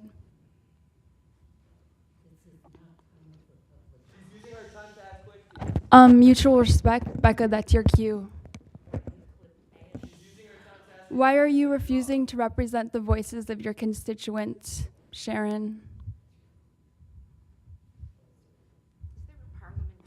Why are you refusing to represent the voices of your constituents, Rebecca? It's actually funny because when we comment, you tell us mutual respect, but you don't tell that to them. So I'm just waiting for that. Okay, why do you struggle to humanize Black and brown children, Rebecca? Same goes for you, Mike, and Ed, and Sharon. Because that's exactly what you're doing by refusing our demands onto the agenda. Not only do you have blood on your hands, but you have made us complicit by using our tax dollars to massacre Palestinians. But perhaps that's a question that's too challenging for you to answer. How many more lives before you divest from genocide, Ed? Thank you. Aiden, followed by Bryant, followed by Lauren. Aiden? Welcome, Aiden. My name is Adon. I told you that last Adon, time. my apologies. It says A-D-A-N. It's pronounced Adon. Okay. Thank you. I'm Last time I was here, I told you the story of Ahmed al-Najjar, the child who was one of the children massacred in Rafah by one of Israel's bombs on a refugee camp. You guys gave no emotional response. You batted your eyelashes as usual. I have dry eyes. My apologies. I looked you straight in the face. I told you this horrific story, and you guys gave no emotional response, and you moved on as if you didn't hear the most horrific story that you've ever heard in your life. And I was left feeling very confused because surely you've all have held a baby in your arms at least once. You know how small and fragile they are. You know how sweet their laughs are. You know what it feels like when they squeeze your finger with their tiny hands. So you know how much unyielding love they have to give you. So what makes a Palestinian mother and father any less deserving of the gift of a child than you or anyone else? What crime did they commit other than just being Palestinian and existing that they deserve to have bombs dropped on their heads? This is where our American taxpayer dollars are going, to literally just kill people, and it's horrific. The issue here is not that we have to prove to you that Palestinian people are actually just human people. The real issue is that it's y'all who need to check in and to see if your humanity is intact. If you think you have morals, I don't think you do. If you think you have a backbone, I don't think you do. I am honestly not here to counsel you. I'm not here to make you a better person. I don't care about your personal growth. I'm literally only here to remind you that you are in service of the people, not the other way around. And unless you want your children's children to be studying your complicity in genocide, I suggest that you act now and act on behalf of the people and our interests in signing, agendizing, and passing a ceasefire resolution. Thank you. Okay, next up is Bryant, followed by Lauren, and after Lauren, it will be Christina. All right, so I didn't get my 5 minutes. So, I just want to talk to everybody in the room. There's a lot of things that we can't agree upon. Sorry, Sorry. Still Brian. Yeah, no, I know. You need to direct it toward us, sorry. Oh, if okay. you don't mind. There's still a lot of things that we can all agree upon. Taking the money out of politics, ending corruption, that type of thing. These people, they are here to really govern, the local city of San Marcos. And for us we all want to improve the world. Okay. I can tell you guys, I'm speaking to my friends out here because, I have a problem when babies are killed or when babies go missing or raped. Okay. I got big problems with it. Okay. You guys are going to have to fix this on yourself. You're going to have to solve some problems that maybe some of our generation left for you to handle. A good way to do it would be to take the money out of politics. Okay, there's a lot of people that don't even in our country, in America, they don't even participate in the voting system because there's no checks and balances to it. I mean, we all just witnessed how difficult it is for a development to happen in America. The red tape, the agency this, the agency that. Thankfully, we have a couple common sense individuals. But what I will tell you is this. Let's all in our hearts hope that maybe some of those circuits aren't going to the military-industrial complex, aren't being used for any sort of genocide or whatever. Getting back to you guys having to solve some of these problems, what you need to do is you need to organize. You need to create a resource for yourself. You need to take the money out of politics. You got to allow government to real easily understand that 90% of you don't want to see this war go on. 90% of California don't want to be in a shutdown, a lockdown, have their small businesses closed down, have their churches closed down, their mosques closed down, their synagogues closed down. You got to figure it out. Once we have a responsive government, we as Americans show people what the hell this opportunity was supposed to be, then guess what? These problems, the corrupt people, they're going to be ousted. These people have no control what's going on over there. They don't. I could talk to you guys. I'm bummed out that I didn't get my 5 minutes because I didn't hit on nothing that I wanted to. God bless you. It's not that I'm, the hot button issues have got to stop. Lauren, up next. Thank you, Bryant. Lauren up next, Christina, and then Flower. Thank you, Lauren. This is my first time speaking publicly, so just bear with me a second. Whoops. Can we stop the clock for 1 second? Oh, we have 3 minutes, just for 1 second.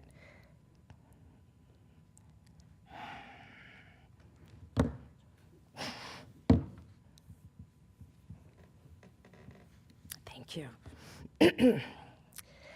I know it's not something that really pertains to city government, but is something that I need to speak on. And it is the truth about the BDS movement. And that does pertain to San Marcos and to the entire country.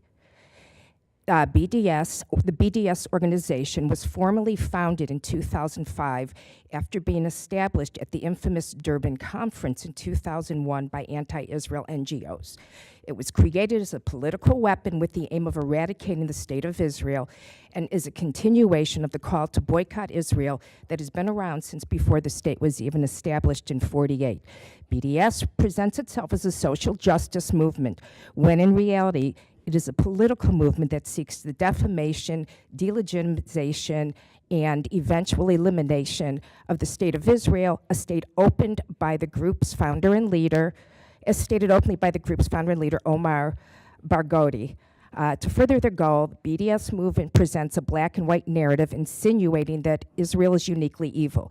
They also explicitly reject coexistence and working with even progressive groups if those groups don't embrace co-resistance to dismantle the state of Israel. Supporters of the movement pressure governments, companies, organizations, and individuals to boycott Israel in the diplomatic, economic, academic, and cultural spheres. Boycott activists tactically use inflammatory and inaccurate terms to describe Israel, knowing that these terms elicit strong emotional reactions and conjure up images of the very worst human rights abusers in history. These accusations spread misinformation about the actual situation in the country and denigrate the true meaning of these terms. The aim of BDS, according to Omar Barghouti, a founding member of BDS, the Boycott National Committee and the Palestinian Campaign for the Academic and Cultural Boycott of Israel, explains frankly and clearly that despite what you may think, the end of Israel's presence in the establishment of a Palestinian state in the West Bank and Gaza is not the end game of BDS.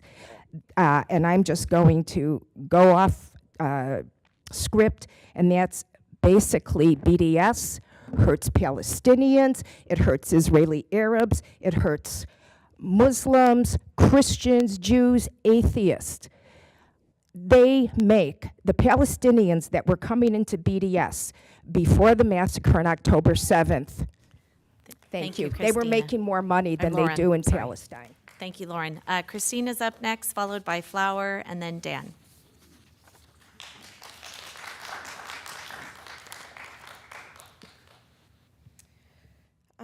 I am very curious as to what you were an activist for, Mayor Jones. I also really hope you have an apology for the incredibly disrespectful and racist comment you said after the last council meeting. I feel threatened by you here. Those were your exact words. What is it about people of color advocating for a bilateral ceasefire that is so threatening to you? You choose not to speak to us during the meeting, so we wait patiently until the end of the meeting for you to finally address us, and that's what you have to say. I was actually baffled when I heard you say that. I couldn't believe someone who claims to want to protect everyone in the community would stoop so low to make such a dangerous statement against the most vulnerable ones in her community. Please check your white privilege at the door before you leave the house. I'm sure you've heard countless stories of innocent Black and brown people being harassed, jailed, and murdered simply based off of dangerous and pathetic words like yours. The claim you made to your community members is all too similar to the claims Israel is making against Palestinians. False claims of feeling threatened, but when you zoom out to see the whole picture, you'll come to realize you have been the threat the entire time. The American government is a threat to all vulnerable communities. I don't know how many times it has to be said to get it through your heads. Colonizing is wrong. Ethnic cleansing is wrong. Committing and supporting a genocide is wrong. These are all things that our government is currently doing, and you are either too coward to speak up about it or you enjoy being part of it. Either way, we do not need that kind of mentality in this city council, so I strongly suggest that we come to our senses and put forth on the agenda a resolution for an immediate and bilateral ceasefire. Also permanent, duh. Please help us prevent America from continuously exploiting and demolishing the most important aspects of our world, which are our diversity and our natural resources. It's high time this country start doing right by the people and doing it now. Flower, followed by Dan, and then after Dan, it will be Miriam. Flower? Oh.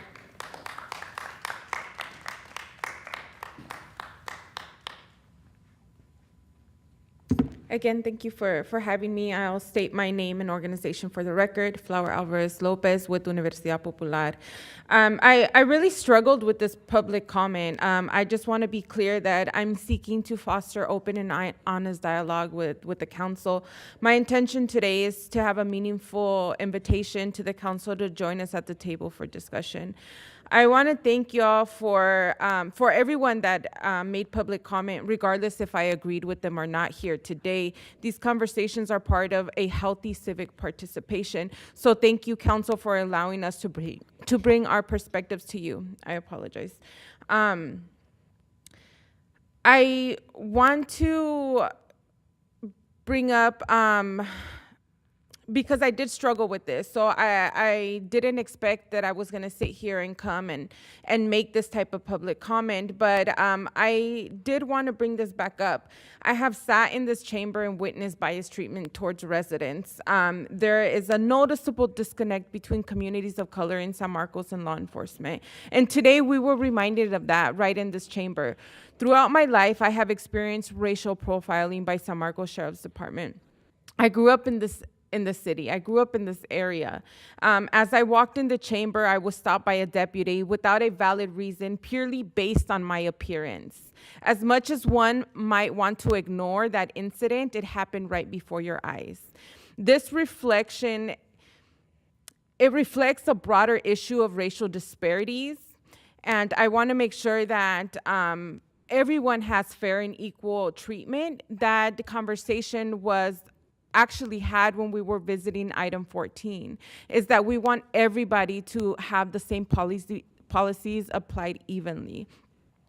And the city has a history of not applying policies equally. So I want to make sure that we sit with that. And I know it could be uncomfortable to talk about racial disparities.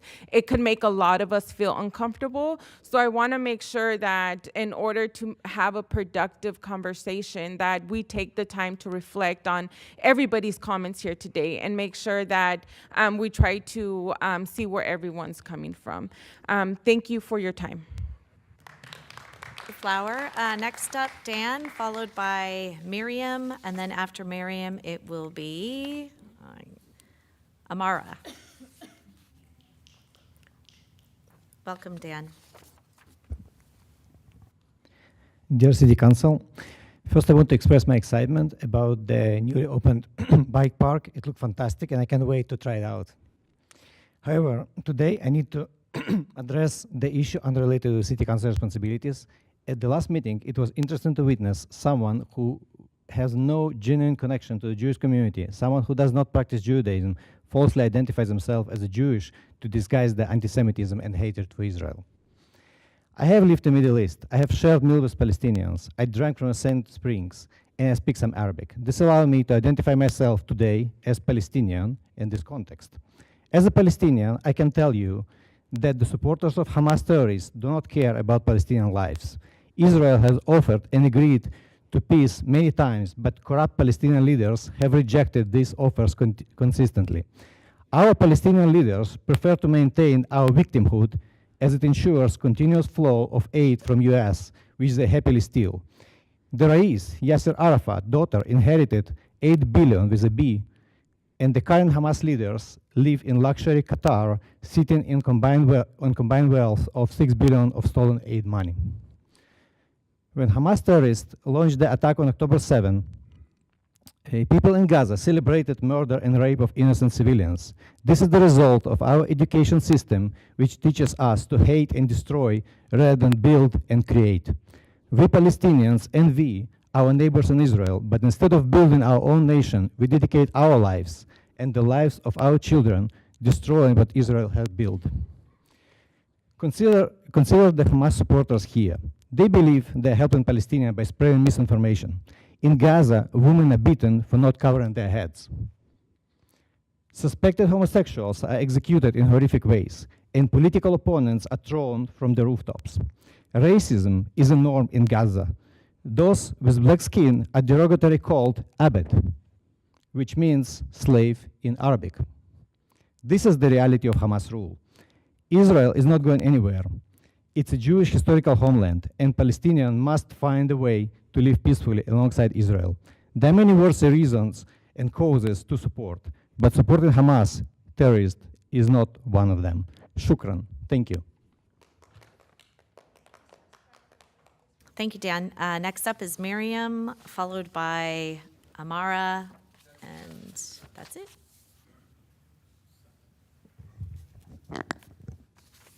Dear council members, Kfir Bibas was 262 days old when he was kidnapped into Gaza, along with his parents and his 5-year-old brother. Today marks 263 days being held hostage. He has been in captivity most of his life. I do not understand how a 9-month-old baby was ever a danger to anyone. Today, we also don't know if he is dead or alive. Some people here are asking for the city council to pass a ceasefire resolution claiming Israel is the aggressor. I ask, what danger did a 9-month baby pose? Why are most ceasefire resolutions circulating around only ask for Israel to cease fire? Prior to October 7th, Israel had a ceasefire with Hamas, which I'll remind you and everyone here is a recognized terrorist organization. Hamas broke that ceasefire on October 7th. In fact, Hamas has broken every single bilateral and mutual ceasefire with Israel. This shows that Hamas is not a good faith partner. And even so, ceasefire deals have been offered to the terrorist organization, and they are the ones who decline time and time again. Some here mentioned the amount of innocent lives lost in Gaza. What they failed to mention is that it is 100% the fault of Hamas, that uses women and children as human shields to protect their underground tunnels, weapons, and themselves. Another item that seems to be conveniently forgotten to be mentioned by the opposition is the tens of thousands of Israelis who have been rendered refugees within their own country due to the massacre, torched communities, and unceasing bombing by Hamas. There is no mention of Hamas's intention to repeat October 7 over and over again until all Israelis are dead and Israel no longer exists. When a terrorist organization starts a war, they don't get to complain when they lose it. And frankly, it isn't our place to speak for or against it. Not only is it a waste of city council time and resources, in the grand scheme of things, we are a small city and neither Hamas nor Israel will care what San Marcos votes for or against. Therefore, let's move on and focus on measures and agenda items that make a significant and meaningful impact on our community. Danielle Bensignor was my childhood best friend. On October 7th, she was at a festival celebrating peace. That festival was the famous Nova Festival where the massacre began. She was one of the many murdered that day. Yet I'm not here to ask you to condemn Hamas. I stand by my statement that this is not a city council issue. Thank you for not entertaining this and standing strong with what matters for San Marcos. Thank you, Miriam. Next up, Amara.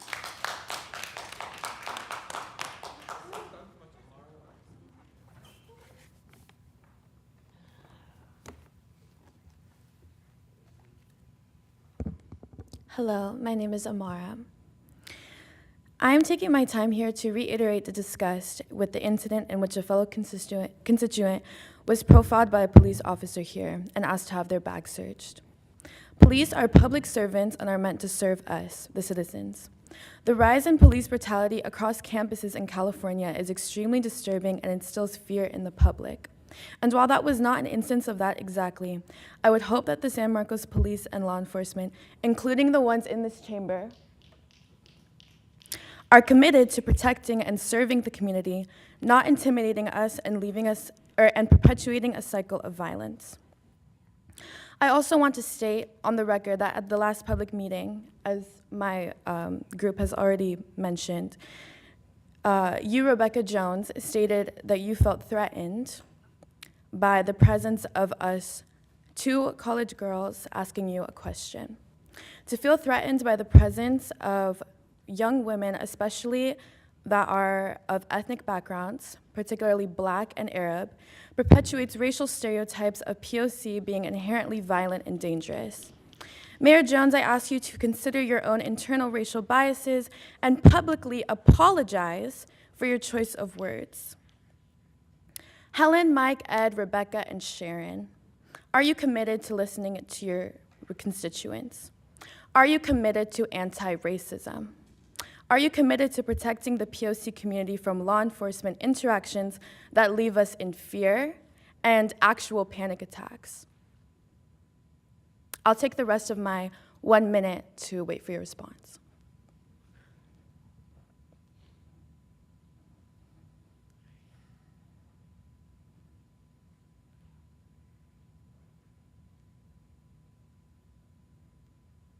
Okay, so this silence means that you are not committed to any of those things. Just having that. I'm just gonna clarify that real quick. I asked the question, I'll repeat it actually. Are you committed to listening to your constituents? That's question number 1. Are you committed to protecting the POC community from law enforcement interactions that leave us in fear and intimidation? And are you committed to anti-racism?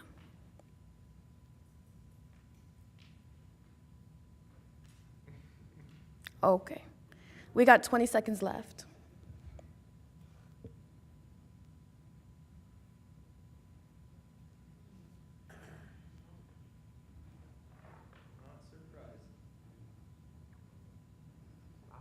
Eight, 7, 6, 5, 4, 3, 2, 1. That is so embarrassing. All right. Okay, next up is Sandag on our reports. So one thing I wanted to bring up about Sandag on Friday was that we had a joint borders, transportation, and regional planning, and we talked a little bit about money for microtransit. And so one of the things that I actually brought up, I was going to talk about this earlier. I told you I was going to talk about this later. So one of the things that I brought up is that we were talking about what the metrics would be like to move forward, because we're going to have some money that's going to come before the board a little bit later this year, and where that will be allocated. And so one of the things that I said is, hey, what about, let's not preclude any current projects that are out there that are pilot projects from expanding if we have good ridership. So I put that in as my input, so that's going to be crafted and brought back to the board of directors at Sandag. But we talked about it. I said it would be great, and I actually had spoken to Chris Orlando about this as well. I mentioned him a little bit earlier, and I said that it would be great if that could be something we could possibly expand the zone that's in San Marcos right now, if our ridership, and based on feedback that we might get during that time. So I know that one of our residents brought that up a little bit earlier. I just wanted to say that we did talk about that, actually. Well, thank you for the update. And then Yeah. I know, having been at the launch event, I saw the excitement from all 5 of us about the definitely. program. And Yep. I know that we, if the data supports it and the feedback warrants it, it's something that we want to expand throughout the whole city. I think we're all for it 100%. 100%, and it's NCTD that actually is, well, it's money that comes through the transportation dollars. All transportation dollars go through Sandag, and they're allocated to the transit agencies like NCTD and MTS. But it is something, and one other discussion that we talked about is we were talking about transit and how it affects some of our lower income areas. And so one of the things that we talked about is adding more infrastructure as far as sidewalks and that sort of thing. And one of the things that I also talked about, because we talked a lot about or a bit about obesity, and then also type 2 diabetes. And one of the things that I said is, we should also talk about healthy eating, because I think a lot of times we don't really know what that looks like. I know when I grew up, we ate a lot of junk food. I didn't really know what that would do to my body. So anyway, we talked about that too. I don't know how we even got on that subject, but it was part of the presentation. So we had some doctors that were speaking about that. So anyway, that's pretty much it. But the money for transportation, might be important to us at some later date. It's interesting that you mentioned healthy eating, because yesterday I had back-to-back events, and I didn't eat until like 8:30 from all day long. At night? And I went to a fast food restaurant for the first time in a long time, and I don't want to disparage any business, but boy, was it not good, and I felt really bad the next morning when I woke up earlier today. It was probably the high fructose corn syrup. Yeah. Did you have soda?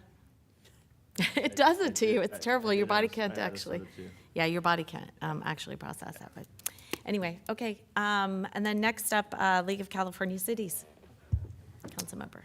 We had a meeting in Carlsbad this week where we had a good presentation by the outgoing CEO of Sandag, Colleen Clemenson.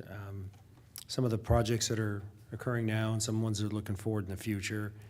And one of the things we did talk about, which is an ongoing problem, is where to move the rail lines. So there's currently quite a bit of friction between Solana Beach and Del Mar as to competing interests to move it, but to not move it, or to move it rather with minimal disruption to their community. So that's something that's going to be resolved.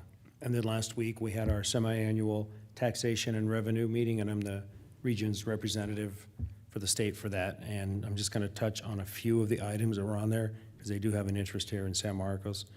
One is AB 817, which is a modification to the Brown Act. The league supported it. It was intended to make it easier for public committee members, primarily commissions and committees that we might have, like a planning commission, what have you, to meet remotely without disclosing the location, and that failed in the Senate. Senator Wiener is still pushing for the $50,000 fine for failing to meet arena numbers, and the league is continuing to fight that as an unfair fine. $50,000 A month. A month. Yes. Yes. From general fund money? I think it is. I don't think they're going to care how we write the check, as long as we write the check. AB 2564, which is proposed to postpone taxes and defer tax liabilities until properties are sold for qualified seniors, and they're supporting that. They didn't give a lot of specifics on what that is, but I think an individual that owns a home at a certain age, they could defer their property taxes significantly and up until that point when they sell their home, and then pay it off with the proceeds. Assembly Bill 1164, which has to do with ADUs. There's a proposal that you would not have to pay property taxes for 10 years if you showed a good faith effort to make the unit available for affordable housing. So that's still being discussed. Well, how would you make it available for affordable housing? That's what's being discussed. And ACA 1 and 10, which are not in conflict, but those are specifically to do with threshold voting levels. And during this meeting, we were notified that the Taxpayer Protection Act had been rejected by the Supreme Court as being too close to adjusting the Constitution, and not, it's out of the purview of Citizens Initiative. And the last one, the Bradley Burns, which talks about specifically the off-site sales. So we're impacted that way, as an example, with the Amazon distribution centers that are outside of the city, but the sales occur within the city. They are, the league is pushing for, and there's some traction in Sacramento to work closer to a 50-50 split with a 10% increment and variance over a 5-year period if this is passed. So while there are some monies that come in, it's really insignificant, but it would work its way to 50%. So wherever the structure is housed would retain 50%, and then wherever the sale was consummated would remain in that jurisdiction. I don't know how they would keep track of that. It seems like it would be pretty tough. I think Sacramento is able to keep track of every penny we spend. Really? We did have a surplus. Now we have a deficit, so I don't know. Well, that's money they're spending, not us. Yeah. Okay. That concludes my North County report. Transit, Deputy Mayor. Yes, we met already this month, and two main items. We approved our operating budget for fiscal year 24-25. It is $188 million for operations and about $46 million for capital projects. They are also noting that, as we are all experiencing, North County Transit is also experiencing slower growth in sales tax revenues from Transnet, which is countywide, and increasing cost of inflation and mandates. So that is on the horizon, happening and on the horizon. And then the mayor already mentioned this briefly. We did apply for some funding from Sandag. It would support the launch of our NCTD Plus program in Vista and Fallbrook Pala area are the next two. Remember, we have multiple agencies that we have to get to. So this application would help support that. And of course, all of this is dependent on our pilot here in San Marcos. So which is why I mentioned, and someone had discussed that, we really need to make sure we ride on that as much as possible because we do want it to be successful. So A, it can expand not only in our city, but B, elsewhere. Right. Yeah. So those are the two big items for this month. Great, okay. North County Dispatch. No report at this time. Our next meeting is at the end of August. Okay, Clean Energy Alliance. We meet Thursday. Okay. City Council business visits. I think there was one on here. Who had it? Who had it? Do we know? Mayor, thank you very much. Yes. Councilmember Musgrove and Councilmember Nunez, yes. We visited Rhino Adventure Gear, and they are located off Bingham, which if you're not familiar with that area, think of in between Palomar Station and Furniture Row in that area. They have two locations. They started out in Fremont, and they're in San Marcos now. But the business owner, Ben, was originally from San Francisco, came down here, loves it here. He acquired the company about 6.5 years ago, and they just redid their showroom. And it's in an area where you could drive right past it, kind of by Biggs, Harley-Davidson, and not even notice it. But if you're a camping enthusiast, it is like Disneyland. Everything you could possibly imagine. Look at that. Gadgets, Wait, does it just gears. like you push a button and it pops up like that? Almost, but not quite. Wow. It does require some manual manipulation, but that area right there, what you're looking at is a shade that comes out and gives 270-degree protection. It has a sleeping berth. There's generators. There are, in that one area, is a refrigerator and a cooktop, drawer space, tools. There's actually two sleeping areas, one above and one just to the left of that device you can see in the bed. Yeah, no, it's another one of those visits where they're in our own backyard. I didn't even know they were here. I've actually heard of that brand. Really? Yeah, I've heard of that brand, but I didn't my know they aunt's a big existed. enthusiast, yeah. So really impressive. One of the things that stood out for me is how they incorporate our local brands, and they try to collaborate, and they try to really, in fact, we had a conversation about who else they should reach out to include. So very collaborative, a lot of local relationships.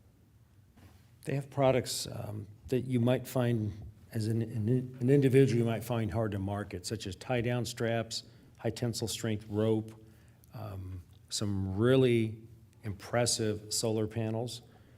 The rooftops of some of their campers have them on there, but then they sell them separately, and they're just plug in and go. And there was a double-sided cooler that he had right there. It was plugged into the wall, but it's also DC, so you can unplug it, plug in a solar panel, and it will keep everything inside there cold and I guess semi-frozen. He had ice cream on one side and cold drinks on the other, so. Are they bear-proof? You know, something you have to There's no think about such when thing you're, as bear-proof, Mayor. when you're camping, you just There put it more? underneath. Are there more pictures? Did Yeah. they say? So Did they that, say? I that don't right there remember. is the bed of a pickup truck that he's used just as an exemplar. Yeah. So that would be the bed. It's, in fact, I think that's the Toyota pickup truck. Does that sound right, Mary? That's Okay. what my son has. That ladder extends down. They're sleeping up there for 2 full-size adults, the bed of the truck, and then everything can be manipulated and moved around for storage. It's really, really nice. Very cool. Is that it? I don't know. How many Are we employees finished? do they have? Do we know? I only saw Ben, but he has there are 2 offices in there. Well, he might Quite want to keep frankly, the yeah. overhead low. Okay. Yeah, I don't All see right. that in our notes. San Marcos Creek project. The Creek project continues with the finishing touches, so we're continuing to work on getting the park completed and planted, and yeah, it's getting really close. So I saw there was some graffiti on the park. Who did that? Yes, unfortunately, the park is already a little bit of a target for graffiti. We have to rely on our partner SEMA to remedy that graffiti at the moment. It is part of their responsibility. So we have notified them multiple times about the graffiti. Vice Mayor Jenkins has let me know about graffiti under the bridge, and we're struggling to get SEMA to remedy that. But we have notified them. So maybe we need to have signs made that have their phone number on it so that they can get a phone call. Just thinking. I'm always thinking like that. I think it would be helpful. Okay, any other? I have just one quick one. The bike park opened yesterday. Super cool. If you haven't been out there, it's a lot of fun. It's hot right now though out there, but it's right there at Bradley Park. There was supposed to be, oh yeah, a couple pictures. Look at that. There's our, today when I was there this morning, there was someone doing flips. He would go up off those, they're actually called jump lines. I know the lingo now. They can go off the jump line and go up and like do full flips on their bikes. It scared me. I was like, I can't watch. If someone falls, I don't want to see. Anyway, it was pretty cool. Anyway, so there were about 500 people there yesterday. They don't call us San Marcos for nothing. We have 16 parks. Is that right? 16 major parks, and then we have neighborhood parks too. Yes, I the think it's current 16. statistics, by the end of 2026, we'll have 44 parks and 300 acres of parkland. Right, but that's like the big That's ones, everything. and then, okay. Mhm. Wow, that's a lot. Well, see, that's why. Anyway, okay, anything else? All right, oh, bike park's free, by the way. Okay, with that, this meeting's adjourned.